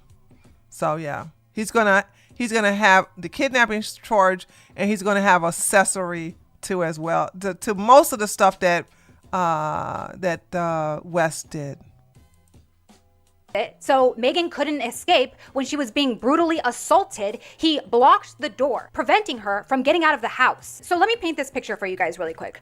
Megan is being brutally assaulted by a man more than twice her size. She is screaming, she's crying, she's being dragged, she's being hit, she's begging for help, she's yelling out for help. And as she tries to escape, Jose, instead of, calling out for help, instead of stopping Wes, instead of saying, hey man, that's a little too much. Let's maybe not do that. No, he blocks the door. This is so sick, you guys. It is so fucking sick. Jose, you fucking disgust me. I hope you know that. And keep in mind, I keep reiterating this, but this is when she was just a couple days out from surgery. She wasn't even feeling good as it is. Wes decides to hurt her. Jose decides to participate in this. Do you even have a soul? Now, yesterday, Does she even have a brain? Clearly, she wasn't recovering that bad for her to go back over there when he threatened to take them out of her chest. I'm holding everybody accountable. I told you, I don't trauma bond with these heifers. I don't trauma bond. I've never had this happen to me. But when your dumb ass walk into the burning flames, why am I supposed to feel sorry for you that you got burnt up? Everybody, I'm blaming everybody. I'm blaming the victim. I'm blaming the villain. I'm blaming everybody. They all are in the wrong. But who's worse in the situation? Of course, it's Wes. But it's like, ladies, I'm telling you, y'all need to start using your brain. The hell, what's going on? Y'all want to avoid not my girls, but y'all want to sit up here and avoid the police. Somebody gonna sit up here and threaten your family, and you don't use that to put them in jail, but you go over there and get your ass beat, and you're like, I'm a victim of... Child, please. You won't get no sympathy from me. My video, That's one thing I love about being black. I have no sympathy for these weak bitches. Boom, headshot. Tell you, no. And blame it on me being raised in the ghetto. But I told, when you sit up here and have compassion, just like that story I told you guys about, right? About that guy that just got his face sliced up by the very prostitute that he was defending. There are some women that'll get you. And of course, y'all know me, my experience as a police officer. What'd I tell y'all? This big ass Kentucky Fried Chicken eating black man beat the crap out of his wife. He don't fight us. We locking him up. We putting him in handcuffs. And who jumps on my back and bites into my right shoulder blade? His bitch ass wife. And I put that bitch in the hospital. But at the worst, if you want to know the worst thing that happened out of that situation, is getting that tetanus shot. They hurt. Because she bit into, I had to get stitches. So, because of those two situations that has happened, one indirectly watching another man try to stop a pimp beating up his hoe, and then that very hoe literally taking a switchblade out of her bra and just being behind the guy and just slicing his face up. Get off my man! Get off my man! And blood going everywhere. And then directly getting attacked by a woman while I'm locking up the very man that busted her lip, that gave her a black eye. She bleeding out her side of her head, but she gonna bite me? Make me have to get stitches because I'm locking the very man that beat her ass up. That's what I'm saying. When y'all go through what I've been through, y'all won't feel sorry for these bitches. You will learn that, hey, sometimes you got to let them get their ass whipped because that's what they want. I know that sounds crazy. I know it sounds crazy, but all these women are not victims. They're not. They're not victims. None of y'all should see a man like Wes. First of all, I swear to God, none of my women in my community should be dating no damn man like Wes Watson. Let's get that out of the way first.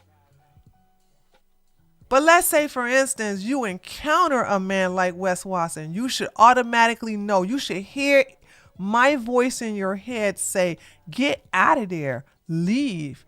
Go to the police. Go to the cops. These men fear the cops. You know why? Because they got guns.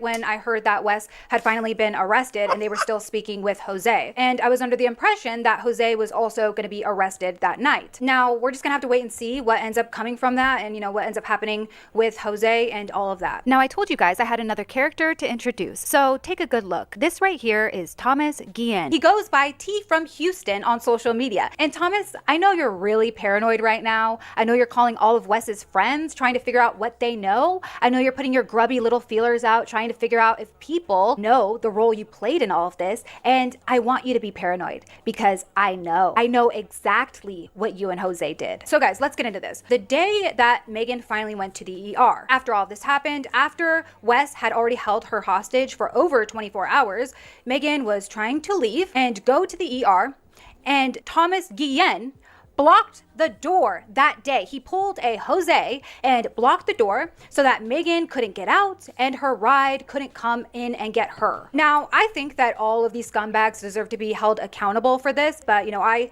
have no part in that. There's nothing I can really do, but I would like... If she don't name them, did she tell the detectives that they did this? I'm gonna assume that she did. Because if she did tell the detectives that they did this, what they're doing. So let me just think. I'm gonna pretend that this girl, that got her ass beat. I'm gonna pretend she got a little bit of sense, right? So she probably did tell the detective the entire story, and because she probably don't know their real names, where they live, and any identity that they have in order to file an arrest warrant. Okay? Because if you go by an alias or you go by a fake name on Instagram, well, there's no way they can track your location down. And Wes is not going to snitch because he's part of that snitches get stitches culture. So the reason why those two are not in jail is because their identity and their location has not been established in order to file an arrest warrant for them to get picked up. So give it like 3 days and it should be it's going to go to weekend this weekend. So tomorrow's going to be the weekend. They're not going to do anything on Saturday and Sunday. So come Monday, they're probably going to get arrested sometime next week. Why they always posing together with dudes. That's why I said, Lord Tom, the guy with all those tattoos, I said there's a possibility that could be a virtue signal, or not virtue signal, a dog whistle to gay men, that he's pretending to be straight, but he's down with the ding-a-ling. That's possible because women don't find that attractive. So who are you doing that for? Men. To make sure that everybody knows the part they played in all of this. Because like I said in my last video, I had a hunch that they were going to get away with this scot-free. I was hoping that Jose was going to get arrested that day. But since he didn't, I just don't really want to see his face smiling on social media, pretending like, he didn't do anything, pretending like he has a video of a different story like Sherry wants to claim. Megan deserves justice. And I want to say this clearly. She had the courage to do something that many others who, have been in similar situations were not able to do for whatever reason. And then she found the strength to actually press charges. And this isn't meant to shame anyone at all. If anything, it just highlights this is just something white women don't do. Let's just make this racial, right? A lot of women, well, what is this woman? Is this Rachel girl a Latina, or she could be a white Latina? It doesn't matter. it just amazes me how a lot of these women don't go to the police. So I agree with the sister here that she does something that most women like her don't do. These women are allergic to the police for some crazy reason. They don't like to get them involved for some crazy reason. I can't relate to that. I just can't relate to that. One thing I know about black women, they will go to the police on your ass quick, whether it's for child support or even if you broke her car window, let alone put your hands on her. They going to the police. I just don't have that. I can't relate to women not calling the cops. I just can't do it. I remember my mama, because y'all know my mama crazy. I remember my mama beat this guy. It was her fault. Like my mama is a bad person. But my mama beat this guy. He wouldn't hit my mama. My mama knew that. And my mama called the police and got him arrested. That's how I know. Calling the police, even when you in the wrong, they call the police. So I'm from that culture of call the police. I can't relate to this. I'm not going to call the police because I don't want him to go to jail. I can't relate to that shit. Difficult these situations can be. How many times, women don't report things like this because they're in fear for their lives, which is exactly why she should be so proud of herself. And please, guys, like, give her space. Please respect her privacy. Don't reach out. Okay, that's enough of this. I'm not going to make this woman a victim. Okay. Seriously, I don't care. Like, she did go to the police. Yay. She did the bare minimum. All right. Okay, so now we're gonna move on to Marquette. What was that sister who had a question? This is the time to ask me questions now because we're about to go to our second to last story. Yep, you hit me F that call in the popo if you hit him hitting back. Yeah. But a lot of these women don't fight back. That's why nobody can shame me for being a black woman. I never came from weak black women. I just never. My aunties, my female cousins, my mama, my grandmama, I just never came from black women who just get their ass beat. I'm not saying all black women are like that. Clearly, that's not the case. What I'm saying is that when the racist whites on Twitter want to sit up here and say black people are so violent, I say that's right. That's why we don't have to worry about being unwilling participant in the knockout game when we're walking down the street of Chicago or New York City. Okay? I ain't got to worry about what y'all worried about. I remember I was on the Simpcast with Chrissy, and some white guy said, look, typical black woman always talk about violence. You damn right, because that makes me a hard target. I said between me and Chrissy is the one who get her ass beat, not me. Being black is a deterrent for me getting attacked, believe it or not.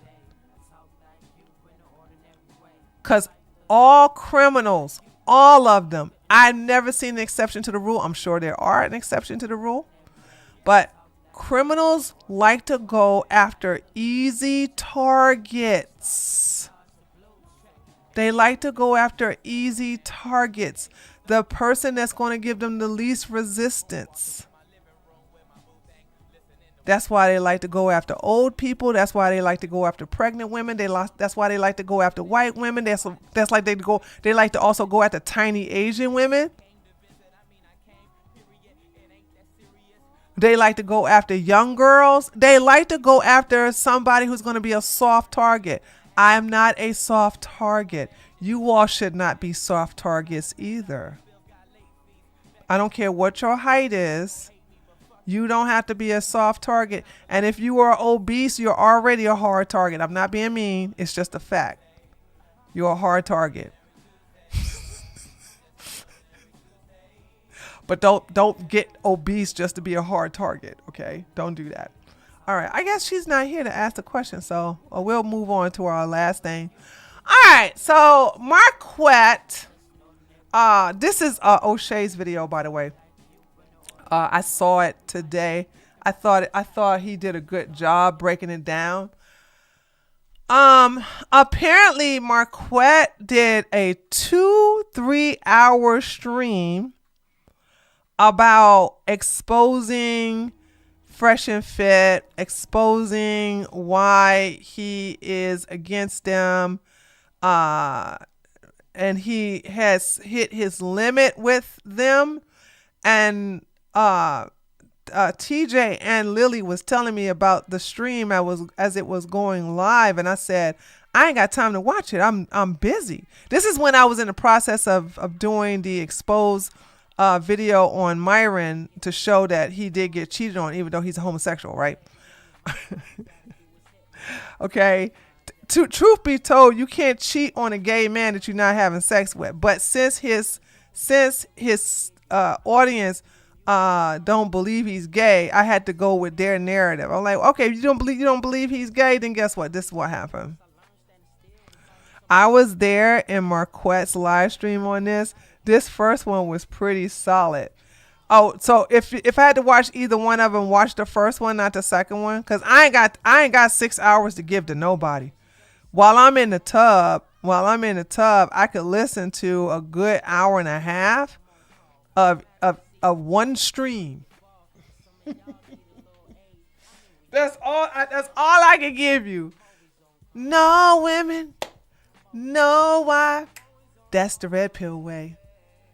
No, I don't want no women, no. How come people don't realize that Myron is gay is beyond me. All right, so this is O'Shea thing. He does a lot of talking in here, so we're just gonna. I thought this was a good video. Let's watch Hours it. have been crazy, especially with the fallout of the Saint and the Sinner against Fresh and Fit. At first, I thought Fresh and Fit had broke up after 7 years, but actually, it's the Saint and the Sinner that ended his relationship or friendship with Fresh and Fit. Now, there is a bigger video. I'll link them below. You can watch his personal reasons for why he's not dealing with Fresh and Fit. He did 2 live streams, and he went into a whole bunch of detail about how Fresh and Fit, basically turned on him, how Fresh and Fit disrespected him, on the podcast after he tried to help them. It's a whole bunch of stuff. It's just really interesting. So just check it out. But there's a real big reason that he came back on day 2 and he exposed, in particular, Myron. Okay. And this issue here is very interesting. Myron and Fresh and Fit had been demonetized. Marquette offers Myron $30,000. Penthouse. Could you imagine offering Myron Gaines $30,000 for a debate? I said to myself, $30,000? Why? What? No way I would have offered old Myron no damn $30,000. But hold on. To be fair, if Marquette monetized that debate, and I'm somebody who don't pull out no money to see anything, right? Just like with that Netflix documentary, everybody was like, you should just pay that $16. I'm like, I'm not paying nothing for no Netflix. It ain't worth it to me. I refuse. But if Tariq if Tariq and Myron was to go into a debate, I would pay to see that shit. Okay? Boom! Headshot! 25, 35, 45, I would pay. And I'll be right there to screenshot and to get some good clips. Because I can make money from that. And that would be so good. So I agree with Marquette that would be a good investment, because he would have tens of thousands, if not 100,000 people worldwide watching this. Because here's the reason, right? Tariq is not loved or liked by those on the right. I don't have no hate for Tariq, right? Tariq called me a big bitch though, okay, because I made him mad by talking about him to Mr. Taylor. But okay, fair enough. I should have kept his name out of the conversation. But I'm sorry, I couldn't help it. That damn debate was hilarious, right? Because he was like, did y'all see that Tree of Logic talking about me? Yeah, that's a big bitch. She bigger than, she probably taller than me. Y'all know how Bruce Gigolo, right? Y'all remember that big tall woman? That's Trio Logic. I was like, damn, I should have never said his name. No, Bruce Gigolo. Wasn't that the name of the movie? With that extremely tall woman? I think it's Bruce Gigolo. Bruce Bigelow, the Gigolo, something like that. Anyway. He said I was the black version of that tall woman when it's like, that's a big bitch. Anyway, Tariq is not really liked by most on the right. Deuce Bigelow, the male gigolo. Thank you, Lord Tom. So there's that. But those of us like myself hate Myron. I hate Myron. I hate him. Okay. And money would never be would never be a problem for me to watch him get his ass beat. Because say what you want about Tariq Nasheed, I was there. I was there when Tariq went into a Twitter space where he was outnumbered 10-1, 10 or 11 guys to just him. He just came in there by himself. He didn't have a posse. He didn't have a group. He came in there by himself. Myron was part of it. Gary was part of it. The nut huggers were part of it. Sneeko was part of it. And he bodied them all. I'm sorry, that shit was impressive. It was very impressive. And I had a newfound respect for Tariq because I never seen that done before. I've never ever seen that done before. I've never seen anybody come in there and dismantle the entire Twitter space in a debate when it's 10 against 1. Myron couldn't even handle the debate where he had 10 people on his side and Tariq was by himself and they still lost. Yeah, TJ. Tariq was calm. He wasn't yelling. These guys were chimping out, okay, from Myron to Gary. And y'all stop thinking chimping out has to deal with black people. Oh no, white people are famous. These white nationalists, they're the famous for chimping out. They're the ones. You shave down a monkey, he ain't gonna have no black skin. That's all I gotta say. So if anybody gonna use the word chimping out appropriately, it's in that context. So I answered your question above. Hold on. Oh, okay. Yes, the second one was less important. And he also wasted time on video calls with one of Myron's minions. Oh, okay. Okay. Oh, shoot. Thank you. Thank you for warning me about that. So I'll just watch the first one. Thank you. I appreciate that. They use it because it's projection facts. So ever since then, I had a newfound respect for Tariq Nasheed. I was like, wow. I was like, because I could never do something like that. I would lose my cool being outnumbered like that. And so just by optics alone, I would lose. So I would pay $45 maximum to see this because I would also make content off of it, and I would get a satisfaction watching Myron get his ass whipped verbally. Tweet in Las Vegas, and I'll cover your transportation. And I actually didn't offer this piece. I didn't offer him the live stream initially because it's like, why would you want to live stream? You're not going to make any money. Like, what does it matter? And I tell him, I'll host the debate. I'll handle security and I will pay Tariq as well. You don't have to pay anything. You're going to get paid. You don't have to do anything. Just show up, do your thing. That sounds like a good deal. Does that sound like a good deal, folks? Is that just me or that sounds like a great deal? Then I went to Tariq. I said, hey, here's the deal. I'll give you $30K.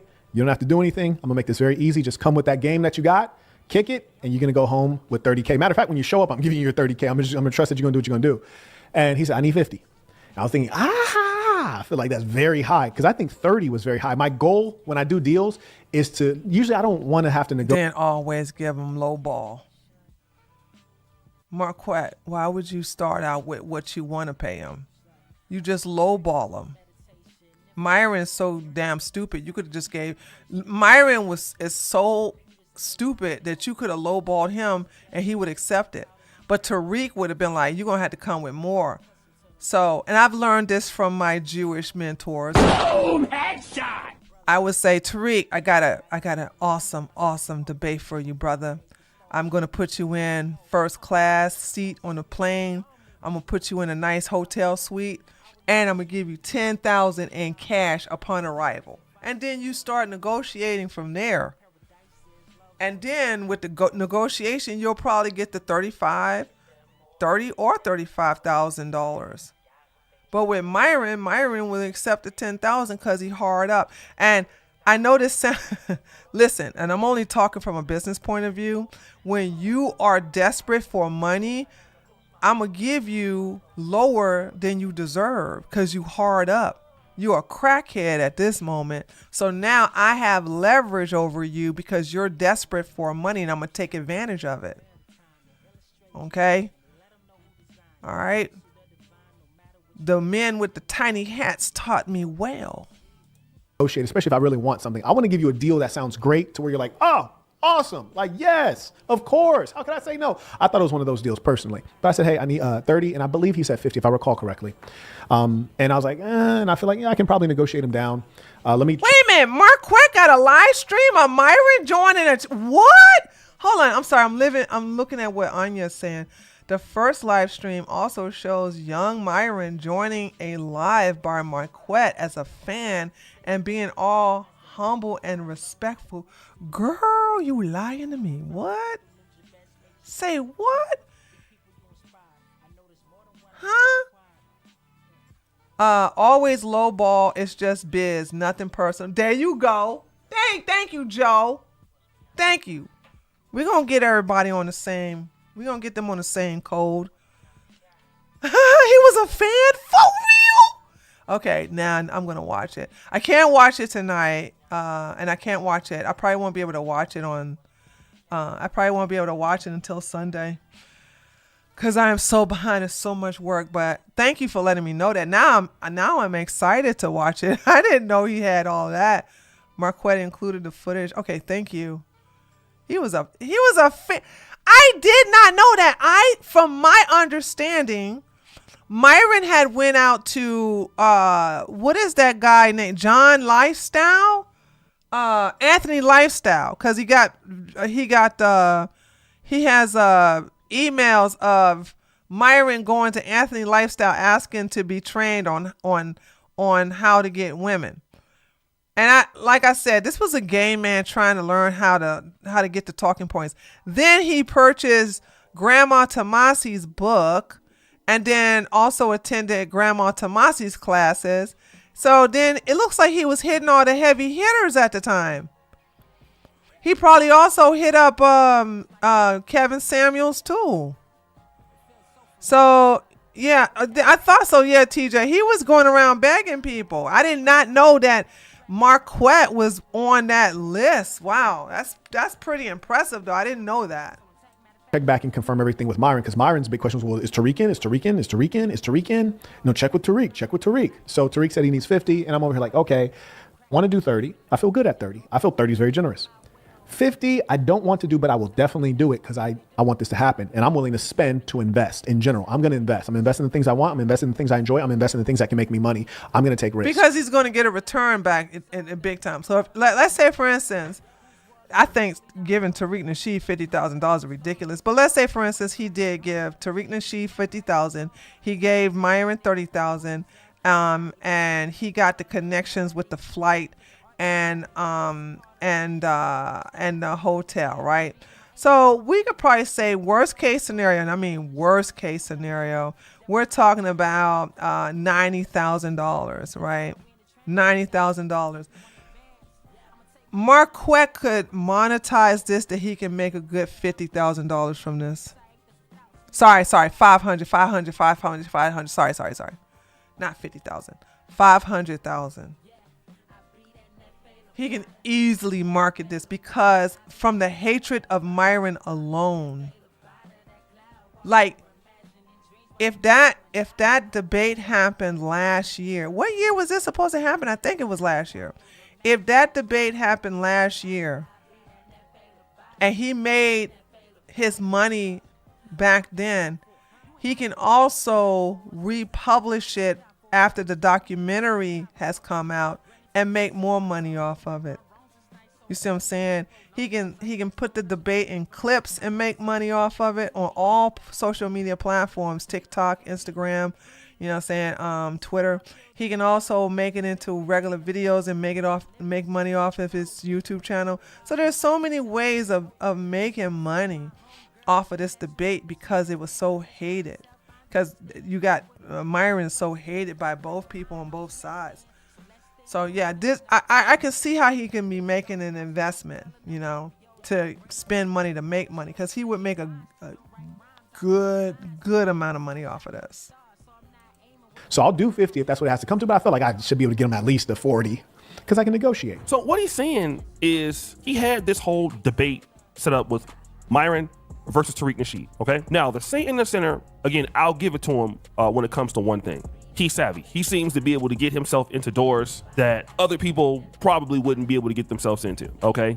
He's been showing up on platforms, Adam 22, the Whatever podcast, Fresh and Fit. I mean, he's been around. The only other person I know that's kind of like that, that's kind of savvy like that, is like Kevin Samuels, obviously Anton Daniels, you know, so he's in that particular crew. So when he said, Oryx, hey Oryx, thank you so much for still being a member, tier 1, 16 months. People are still talking about Fresh and Fit. I thought that podcast more than died months ago. It's because of the documentary. They're only talking about it because of the documentary.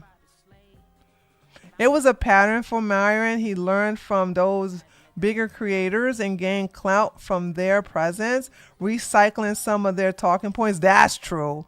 Then getting rid of them when he didn't need them anymore. Yep. People are still talking about Fresh and Fit.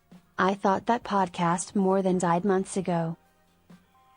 Thank you, JT. I appreciate that. Yeah, I'm still doing my thing. I'm tired as all get out, but I'm still doing my own thing. That's what's Myro MO. You know what I'm saying? But he's a grifter. Men are they're in a lost state. So what can you do? It's like their daddy, all their internet daddies done let them down, from Andrew Tate to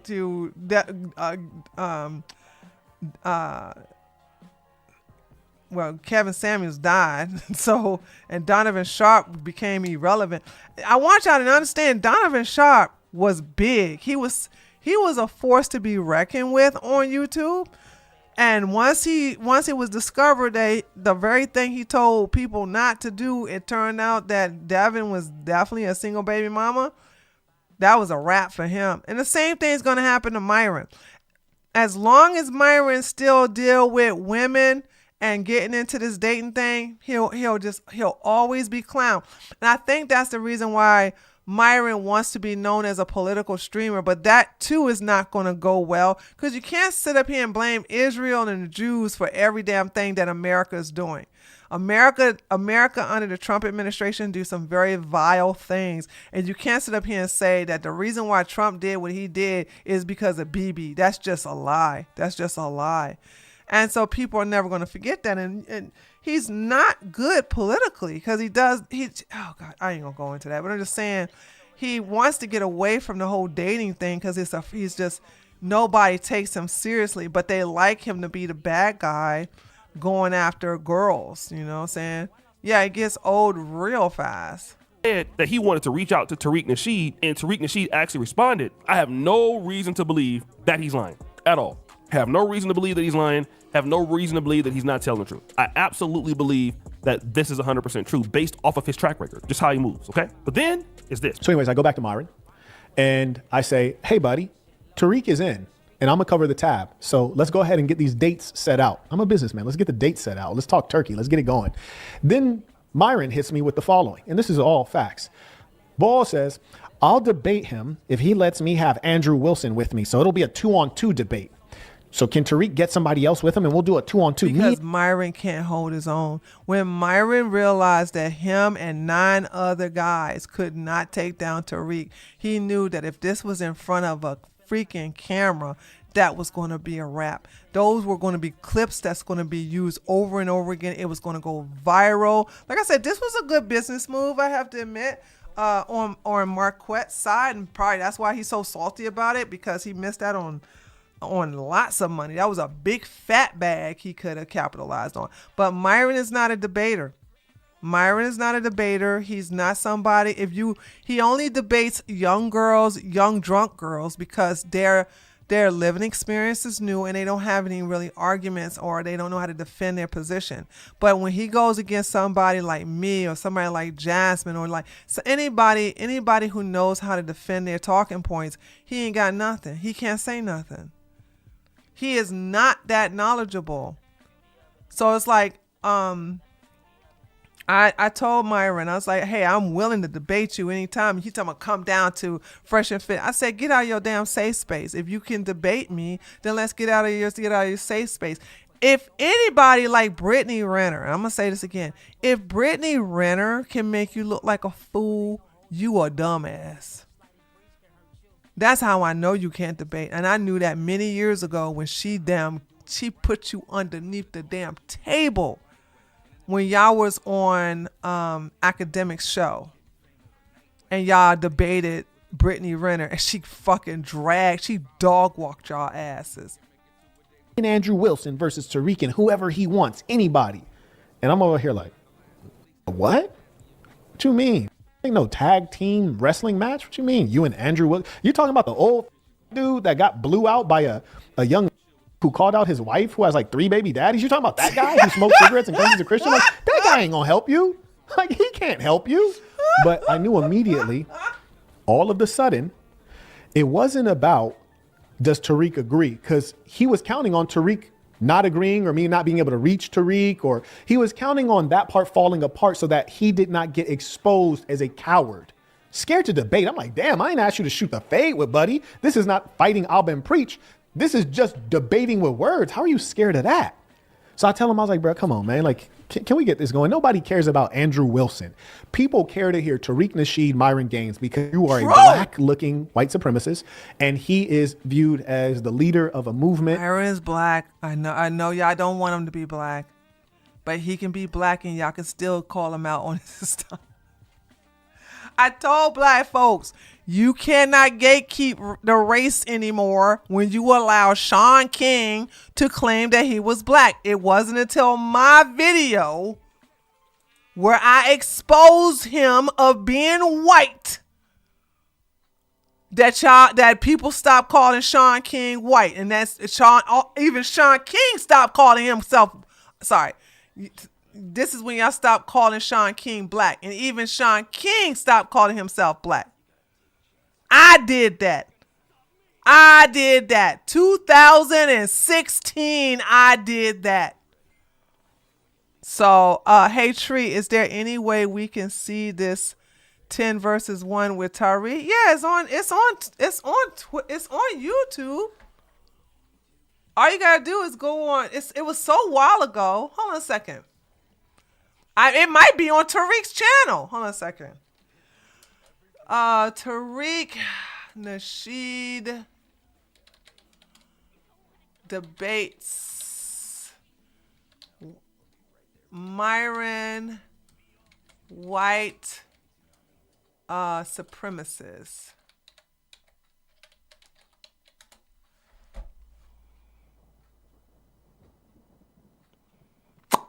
Oh boy, maybe I shouldn't have put all those words in there.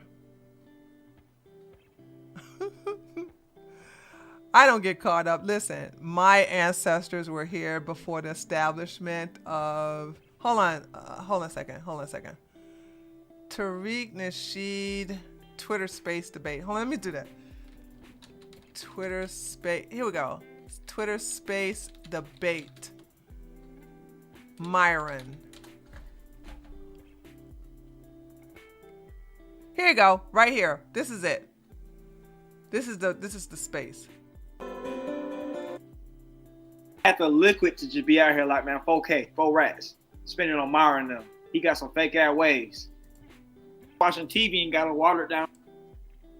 They want to say, a lady's a man. Hold on. Oh God. Never mind. Hold on. This is some jibber jabber guy. Hold on a second. Tariq. I see it. I hate when somebody else. Okay, hold on a second. The Rashid versus Myron. And hold on a second. Let me get this. What else does this say? Myron gains Sneeko. Myron gains Sneeko. And the alt lice.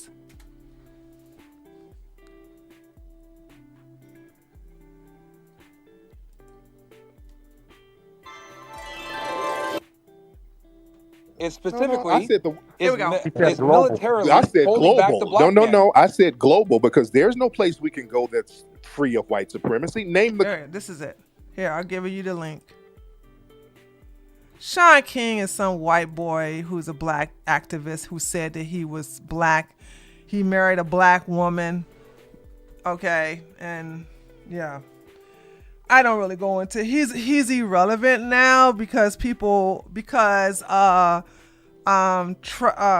Tamir Rice and Trayvon Martin and Sandra Bland's mom got a hold of my video where I proved that he was white, and because Sean King fundraised on behalf of them and took the money. And so the mothers of these individuals called him out, and they used my video to prove that he's white and that he's basically pretending to be black so he can take advantage of the black community by playing like the victim stuff like that. You know what I'm saying? So there's that.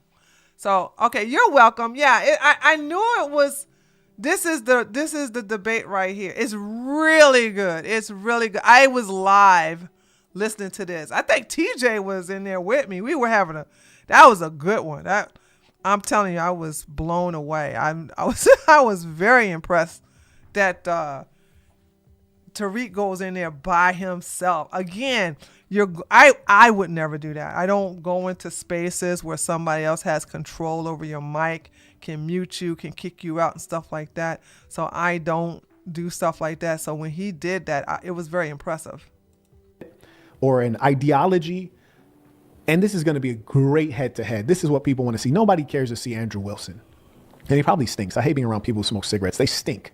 So I was like, dude, do you want to do it or not? He was like, yeah, I'll do it. Just like me and Andrew Wilson. I was like, but why Andrew? Like, what? He's like, Andrew Wilson's a good debater. Like, we're a good balance of perspective. Because Myron is not a good debater, and Myron is low IQ, and Myron don't know how to defend his arguments. I'm like, yo, what the?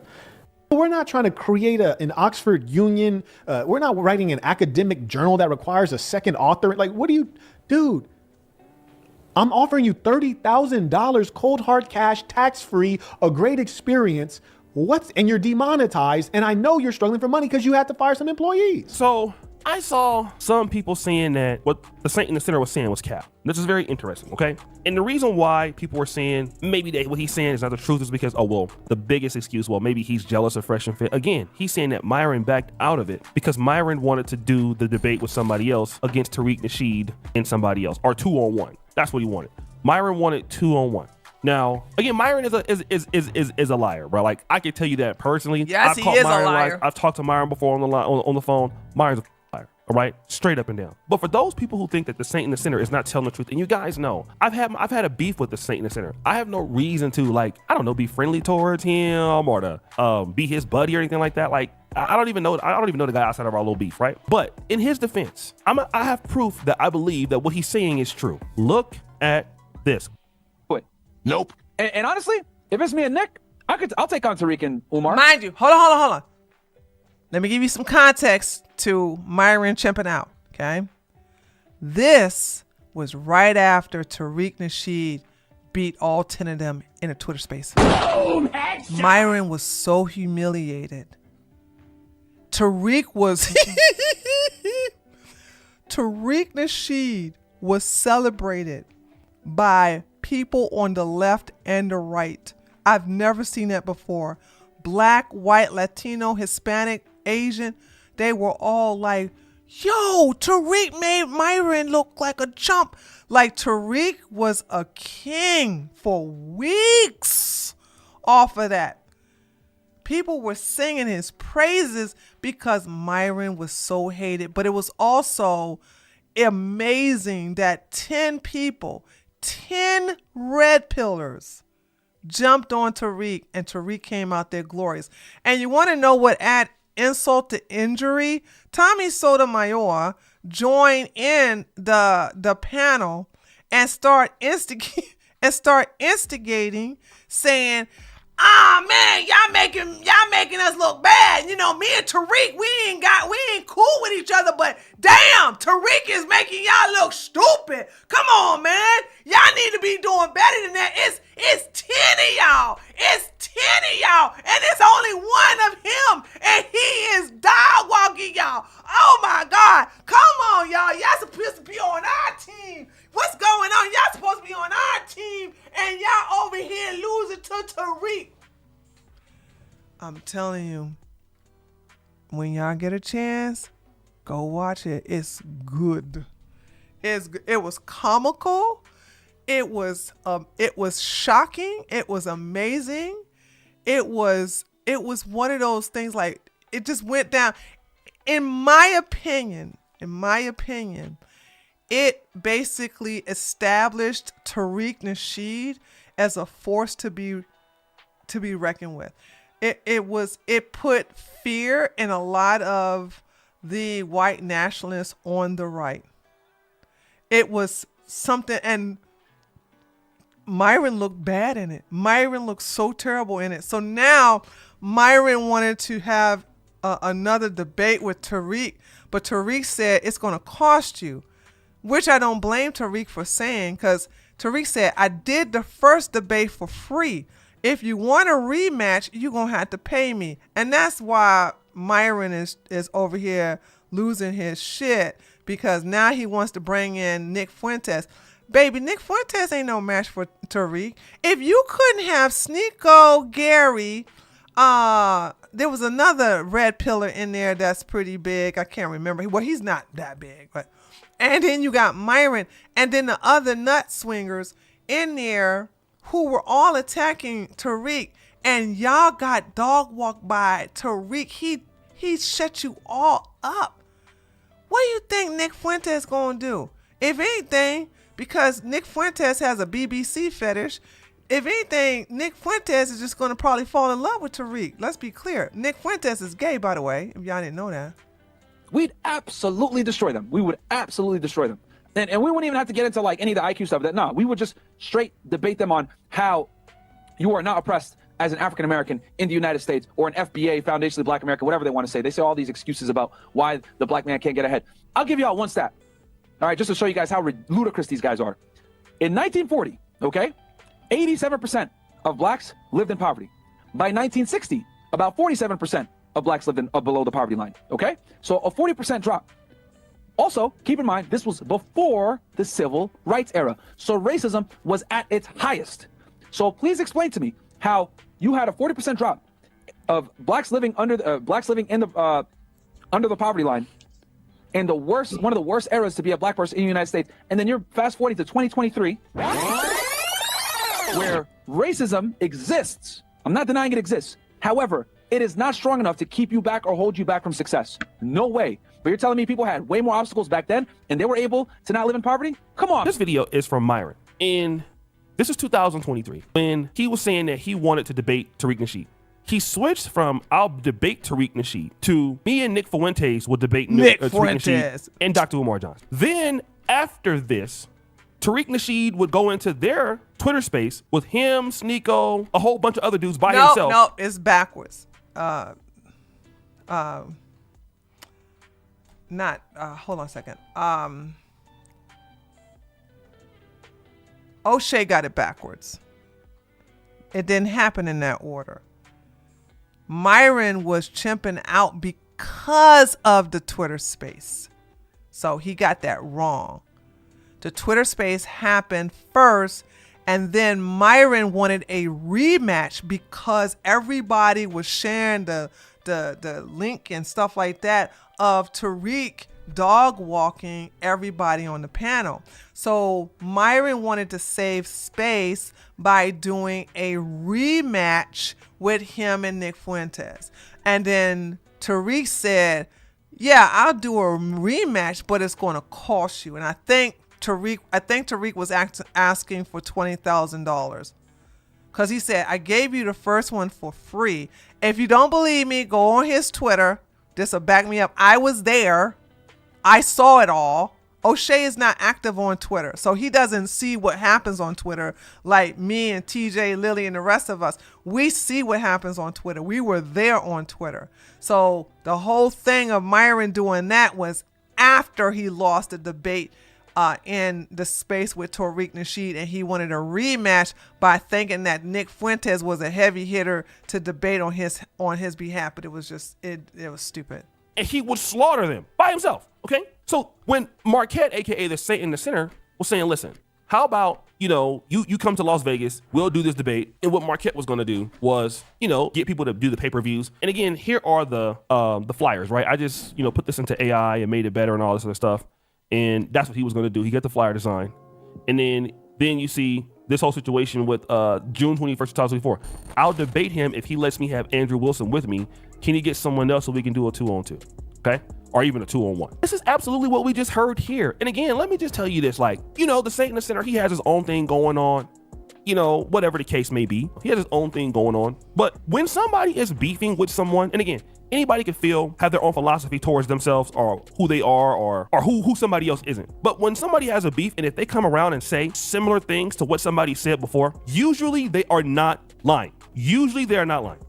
Okay? And when I agree. Marquette is not lying in this.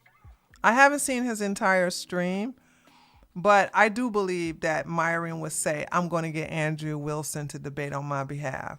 Because Myron is low IQ. He could never defend himself. He has ran away from so many debates from women. And I'm one of those women, by the way.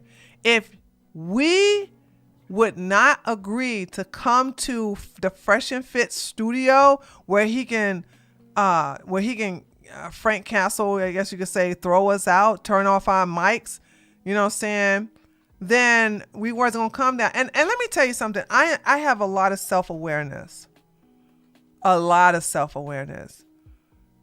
know that at that time, if I was to go to Fresh and Fit and Icy, and he tried to kick me out and I said no, and Icy and Xena would have put their hands on me, I would have went to jail and those two bitches would have been in the hospital. Boom! Headshot! Ain't no way. I would have tore them up. They would have to get the men to get me out of there. Because ain't no little tiny ass women, especially some former strippers. I'm not saying that being derogatory. Okay, because pro-dom is sex work too. What I'm saying is it's a different mentality when you're talking to someone who leads with their coochie versus someone who beats ass. And ain't never got to have sex, ain't never got to be naked, ain't never got to lead with nothing sexual. That's a different mentality. I have to be in shape. I have to know how to fight. I'm surrounded by weapons. Hell, they could be used against me. I ain't got no pole. Okay? I have to be ready just in case somebody want to flip the script. I'm not going to sit up here and say that I am a match towards men. Now, Mo fat ass can't do nothing to me. But I'm just saying, Chris could probably give me a run for my money because of the fact that he's a male and he's big. He's about my height and he's 100 pounds heavier than me. But ain't no two tiny women gonna get one on me. I would tear them up. And then be like, next. But then I would be going to jail. So I don't do jail. So I make sure I don't put myself in situations that will put me in jail. So that is the reason why I never accepted that invitation to go to no Fresh and Fit studio to do no damn debate. Yeah, now it's former police officer. I don't know if you go to jail. I'm not an expert, but they would have to call the police, right? They would go to jail because, okay, let me tell you. No. I would go to jail. Let me tell you why I would go to jail. when they tell me to get out and I refuse to get out and they put their hands on me and I basically break the legs of Icy, because Icy is very skinny. All I gotta do is take my right foot and kick her knee and she's down for the count. Xena is 4'11". All I have to do is choke her to the wall and then just pound her face and she'll be bloodied up. It's like we're talking about two inexperienced women who don't know how to fight, and they think because they come in two. See, when you have to fight somebody in a group, you can't fight. I am no match for an experienced man. Also, men are biologically stronger than women. There's no way that I'm going to sit up here and say, oh yeah, if those guys jumped on me, I would have taken them all down. Hell no. They have the genetic advantage over me, but I have the genetic advantage over women. I'm 6'3". I have a purple belt in Brazilian Jiu-Jitsu. I am 10-year experience in Muay Thai. I also grew up in the hood where I had to fight a lot. I don't have to worry about that. So there's that. When you see Icy and Xena try to get women, they basically jump on those women. It'd be 2 or 3 jumping on one woman. But I have seen a black woman. I've seen this happen 3 times. Where I seen a black woman handle their own on all 3 of them by herself. So there are some black women who know how to fight and that can basically handle their own on them. They're used to fighting women, white and black women who don't know how to fight or who can't fight. But if a black woman, and I think one Latina, hold on, let me take that back. I seen one Latina beat the shit out of Icy too. So if you bring a woman in there that knows how to fight, those women ain't got no chance on them. They just don't.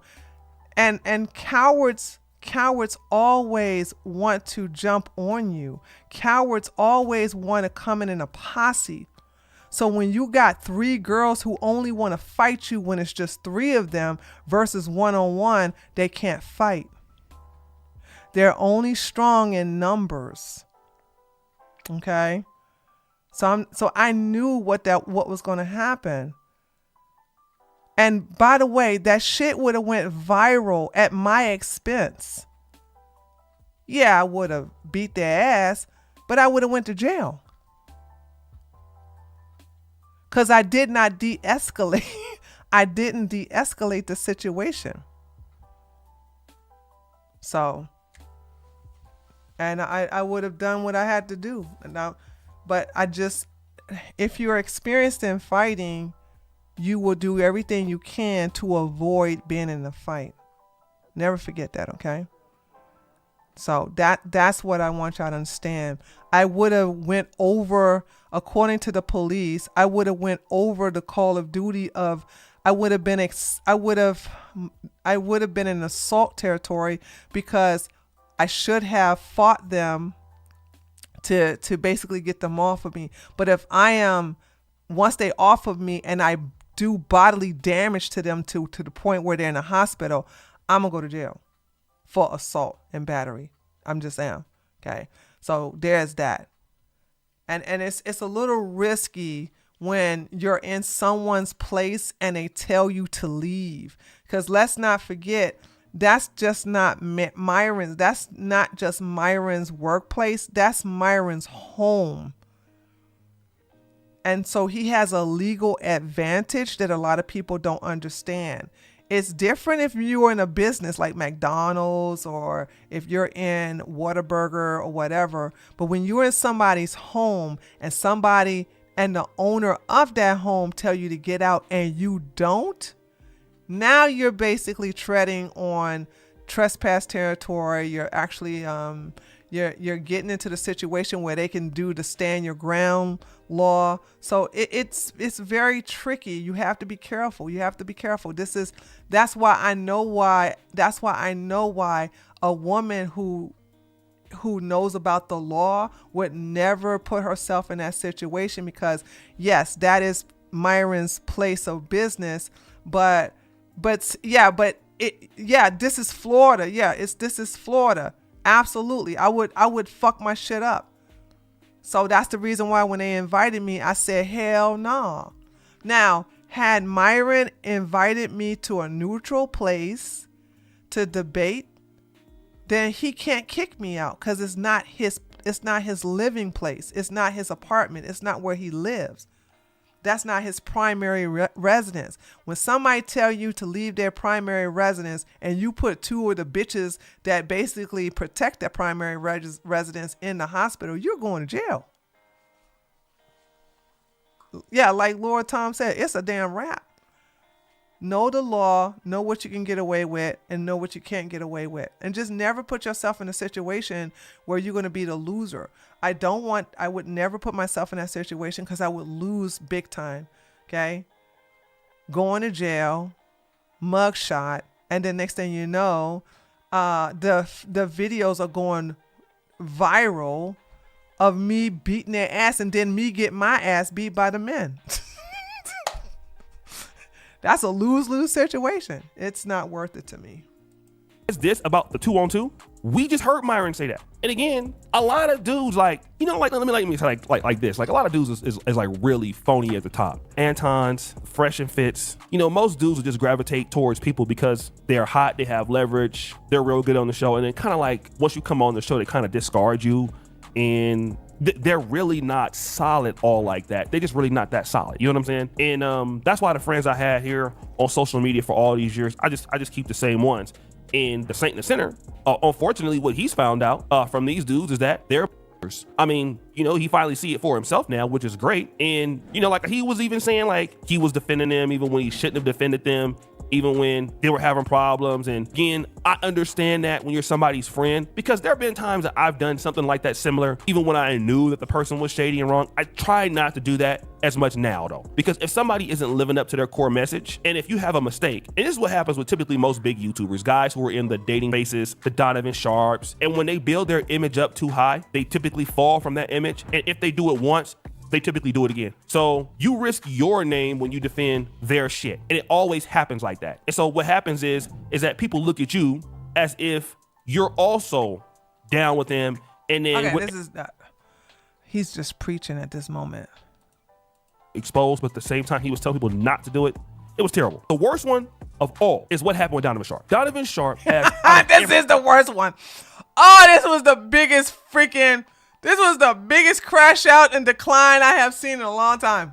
Everybody falling off the hardest. I mean, he's fake. He's now largely untalented, outdated, antiquated. And he was talking about don't deal with single moms. And again, I was the first person to bust this shit out. I called Donovan one day. There's a little girl in the background. I'm like, who's this little? I mean, I'm just thinking to myself, And his girl, Devin, we found out, or not even me, I just speculated it, but Anthony Johnson's over at 21 Conventions found out that indeed, yes, this person is not, he was saying that the kid was his niece. It's her daughter.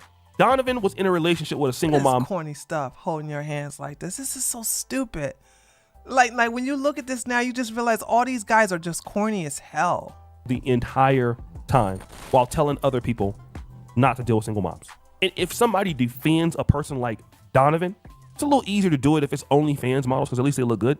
But Donovan, you can only do that so much before your reputation takes a hit. And the Saint and the Sinner, the more that he was defending Fresh and Fit, he probably realized that, oh shit, this is at some point costing me. And it happens to all of us as YouTubers, content creators. We've all done this before. So yes, he's not lying, guys, because this is true. Like, I have no reason to defend the guy. Trust me. Y'all know that our blow up was pretty big. So, but I gotta tell the truth. The guy, I honestly believe 100% that what he's saying about this is true based on this clip. And he didn't even use this clip. I don't even think that he knows this clip exists. I don't even think he knows that this clip exists, because there is Myron right there saying it. So guys, what do you think? It's your boy. Okay, there's that.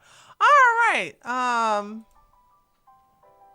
So we'll leave it right here. And I'll just talk to you guys for a little bit, and then we'll shut it down.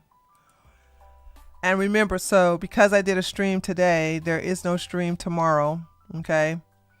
So there's that. Donovan Sharp decline was so entertaining. It was. Man, I can't tell you, like, I remember going after Donovan Sharp just with one live stream, and he sent hundreds of his minions to my comment section. It was crazy. I think that was the first time my channel was attacked. And Donovan Sharp was big, by the way. He was big. He was huge. Now he ain't nobody. Now we just clowning him. So, on the hand signs, I looked at him so differently after he got exposed. I think everybody did. I think everybody looked at him differently because it's like, dude, you think this fat white woman is a snow bunny? That's a snow monster. That ain't no snow bunny. That's a snow monster. That's a polar bear. Just because you put them big ass titties on her, that don't make her sexy. Like she is fat for white standards. Let me just be clear, okay? I got to be very, very clear. She's white according to white women standards. Okay, I was wondering where you went, Reaper. I was like, you can ask a question in between. Okay, here's your question.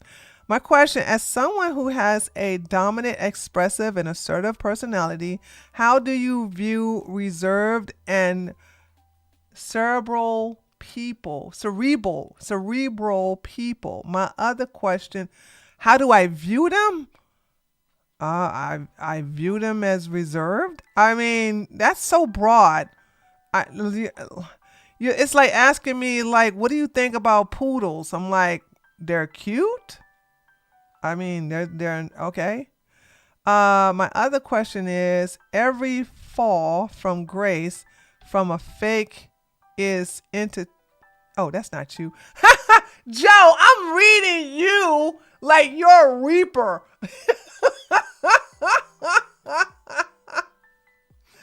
Sorry, Reaper. I was reading Joe. And I was like, what? That was... Okay. Hold on. Started beef with 21. Yeah, he started beef with Anthony, and Anthony came after him hard, dude. Like, what is going on? So, okay. So I'm waiting for Reaper finish her next question. How do Donovan even have that many fans? He doesn't have that many fans anymore. So he has really fallen off. I will tell you that it has humbled him, but he still pushed these stupid ideologies about don't date a woman with hoop earrings. I want you to know that thing about don't date a woman with loop earrings came from Donovan Sharp. Like these guys say the most stupid, tarded things ever. A woman with loop earrings is a hoe. What? Since when our jewelry detect what's going on between our legs? Okay. And he also, is a hypocrite about the fact that he don't date a single baby mama when his wife is now a single baby mama. BB, thank you so much for the $2. Hey, y'all, Houston, Texas in the building. Houston, Texas. Hey, dear. Okay, here's your question. If someone has a weak personality, what advice would you give them? They admire people who tend to be dominant and tries to mimic them because they want to have the power they do, but it fails. This is going to sound harsh. So I don't know if this is a friend of yours or whoever, but this is going to sound harsh, but I don't know no other way of saying this. You can't teach a sheep how to be a wolf. You just can't. That's the reason why they fail. It's the reason why when they mimic trying to be dominant, it never works. You're either dominant or you're not. Now, there are some women that are switches, and let me explain the difference between those. You're going to have women who are just submissive, passive, non-confrontational. They're doormats. Okay, those women are never going to be aggressive. Those women are never going to be dominant. It's not their nature. They are forever the lamb. They are forever the gazelles, okay? Now, and then you're going to have women that can switch. So you're going to have women who can either be the lamb, but they can switch it up and be the wolf, all right? Or the lioness. Let's say the lioness. And then you just have lioness. You just have lioness that maybe they're put in a situation where they have to be a gazelle, but they don't stay in that position long because it's not in their nature to be submissive, passive, and a doormat. They only know dominance. They only know aggression. So if you have someone who is mimicking dominance and they keep failing, it's because that's not who they are. Now, am I saying that if you are submissive, you should always be taken advantage of? No, but because you should know how to protect yourself like a prey. There are women who are there are women who are natural preys, and there are women who are natural predators. And if you are a natural prey, you should learn how to protect yourself like a prey. For example, a porcupine is a prey, but he knows how to protect himself with the spikes on his body. You have a chameleon who is a prey, but he blends in with his environment and his skin changes colors. Okay, predators don't have to blend in. We don't blend in. We can be seen or not seen. It doesn't matter. We are here to get you. I'm not saying that's a bad thing. I'm just saying that the nature of a difference between a predator and a prey. So what your friend or whoever you're talking about, the reason why they can't be dominant is because they're not, and they have to learn how to deal with their submissive being, or get in a relationship with a predator that will protect them and not take advantage of them. Good luck with that, by the way. So there's that. Do you think people are more lost or dumb by following these bums? The men, yeah, but it's not my problem.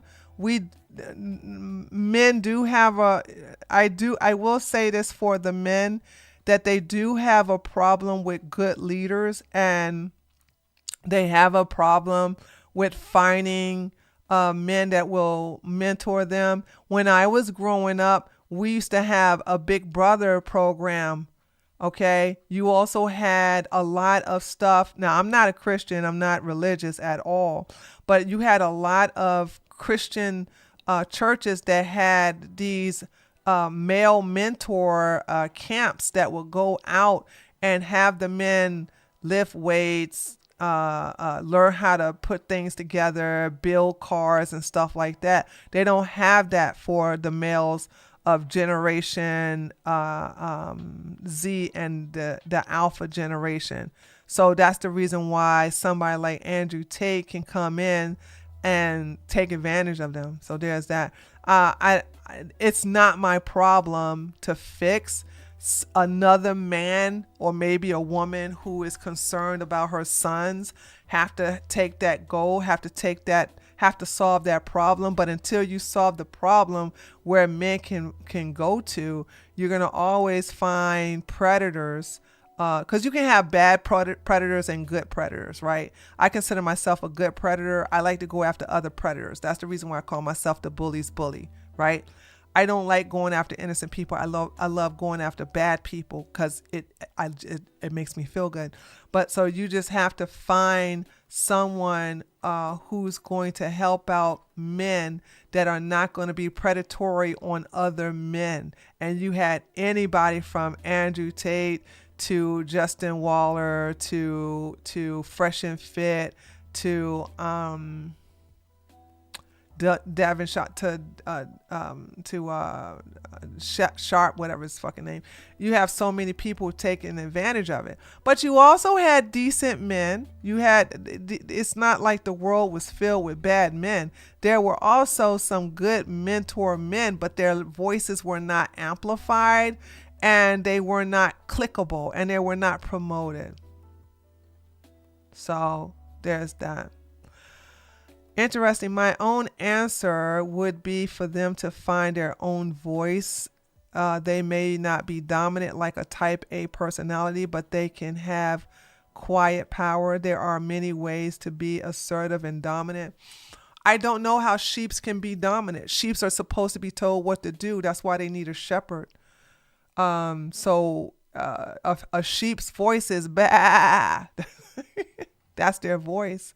So sheeps have to find a shepherd to lead them. Sheeps have to find a shepherd that's going to protect them, that's going to feed them, that's going to shave their wool so it doesn't get all matted up and weigh their body down. They have to be taken care of because they're not in a position to defend themselves against wolves. Okay? They're not in a position to defend themselves against predators. So therefore, it's not about finding their own voice. It's about finding a way of protecting themselves from predators or finding a shepherd to guide them, lead them, and help them. Also, that could be a good combination because a shepherd is nobody without sheep, and a sheep is lost without shepherd. So I'm not saying that the sheep shepherd combo is a bad thing. It can be a very good thing. Yeah, Jocko, thank you, TJ. Jocko is a good leader. Nobody's hardly promoting him. I think he's an excellent mentor, father figure to boys. But like I said, a sheep can never be dominant. And I think the more you all understand that certain people can only be what is in their nature. Okay, so that's that. So she would have to find a shepherd, or he would have to find a shepherd that's going to be in their best interest, but also can grow together as a combo. I stand up people who can't stand up for themselves. Yeah, same here. People with disability, older people. Yeah, I definitely don't like people messing with children and older people. I can't stand that. Okay, you're welcome. Although I do agree that some people seem to be forever sheep. It's not that they're forever sheep. They're just sheep. It's not that they're forever sheep. They're just sheep. They have to just accept who they are, but make it win for them. So, yeah. Like here's an example. There are some women that are excellent mothers by nature. Every woman ain't supposed to be no mama. I have always been against that. There are some women who just have the patience and the love and the care and the fortitude to be a good mother, not a mama. There's a difference between a mama and a good mama. All women can't be mamas. All women are not good mamas. Okay? But you have to have, while the mother is taking care of the children, she is too busy with the children to also be the protector of the whole house. So this is when you get dogs, this is when you get guns, or when you get a man that you can trust that's going to protect the home. That's what I'm saying. Prey is not a bad thing. It's just the situation they find themselves in. So a lot of good males, role models I follow, have a small following and are not Yeah, Jocko is very good. He's a very good mentor, I think. So you just have to look for him. I just don't listen to no stupid women. I don't listen to dumbass men either. So I like YouTube has everything you need in a mentor. So there's that. All right, one more question and then I'm going to shut it down and get ready for a very busy day tomorrow. So once again, remember, I know there's no stream tomorrow. And I should have this video ready by either Sunday or Monday. Maybe it's best to do it on Monday, right? Because it's like, I don't know. We'll see. I'll have it ready. It depends. So, how am I? I am tired. I have been uploading content to my Patreon. to my political channel, to my health channel, and to this channel. So I am tired. But anger drives me. And when I saw the situation with Angie, and I put that tweet out, that's why I think she deleted that video, because she's like, oh shoot, that black heifer, that black B word. So I was like, girl, you ain't gonna play no victim. You ain't, not on my watch, you ain't. Not on my watch. Not at all.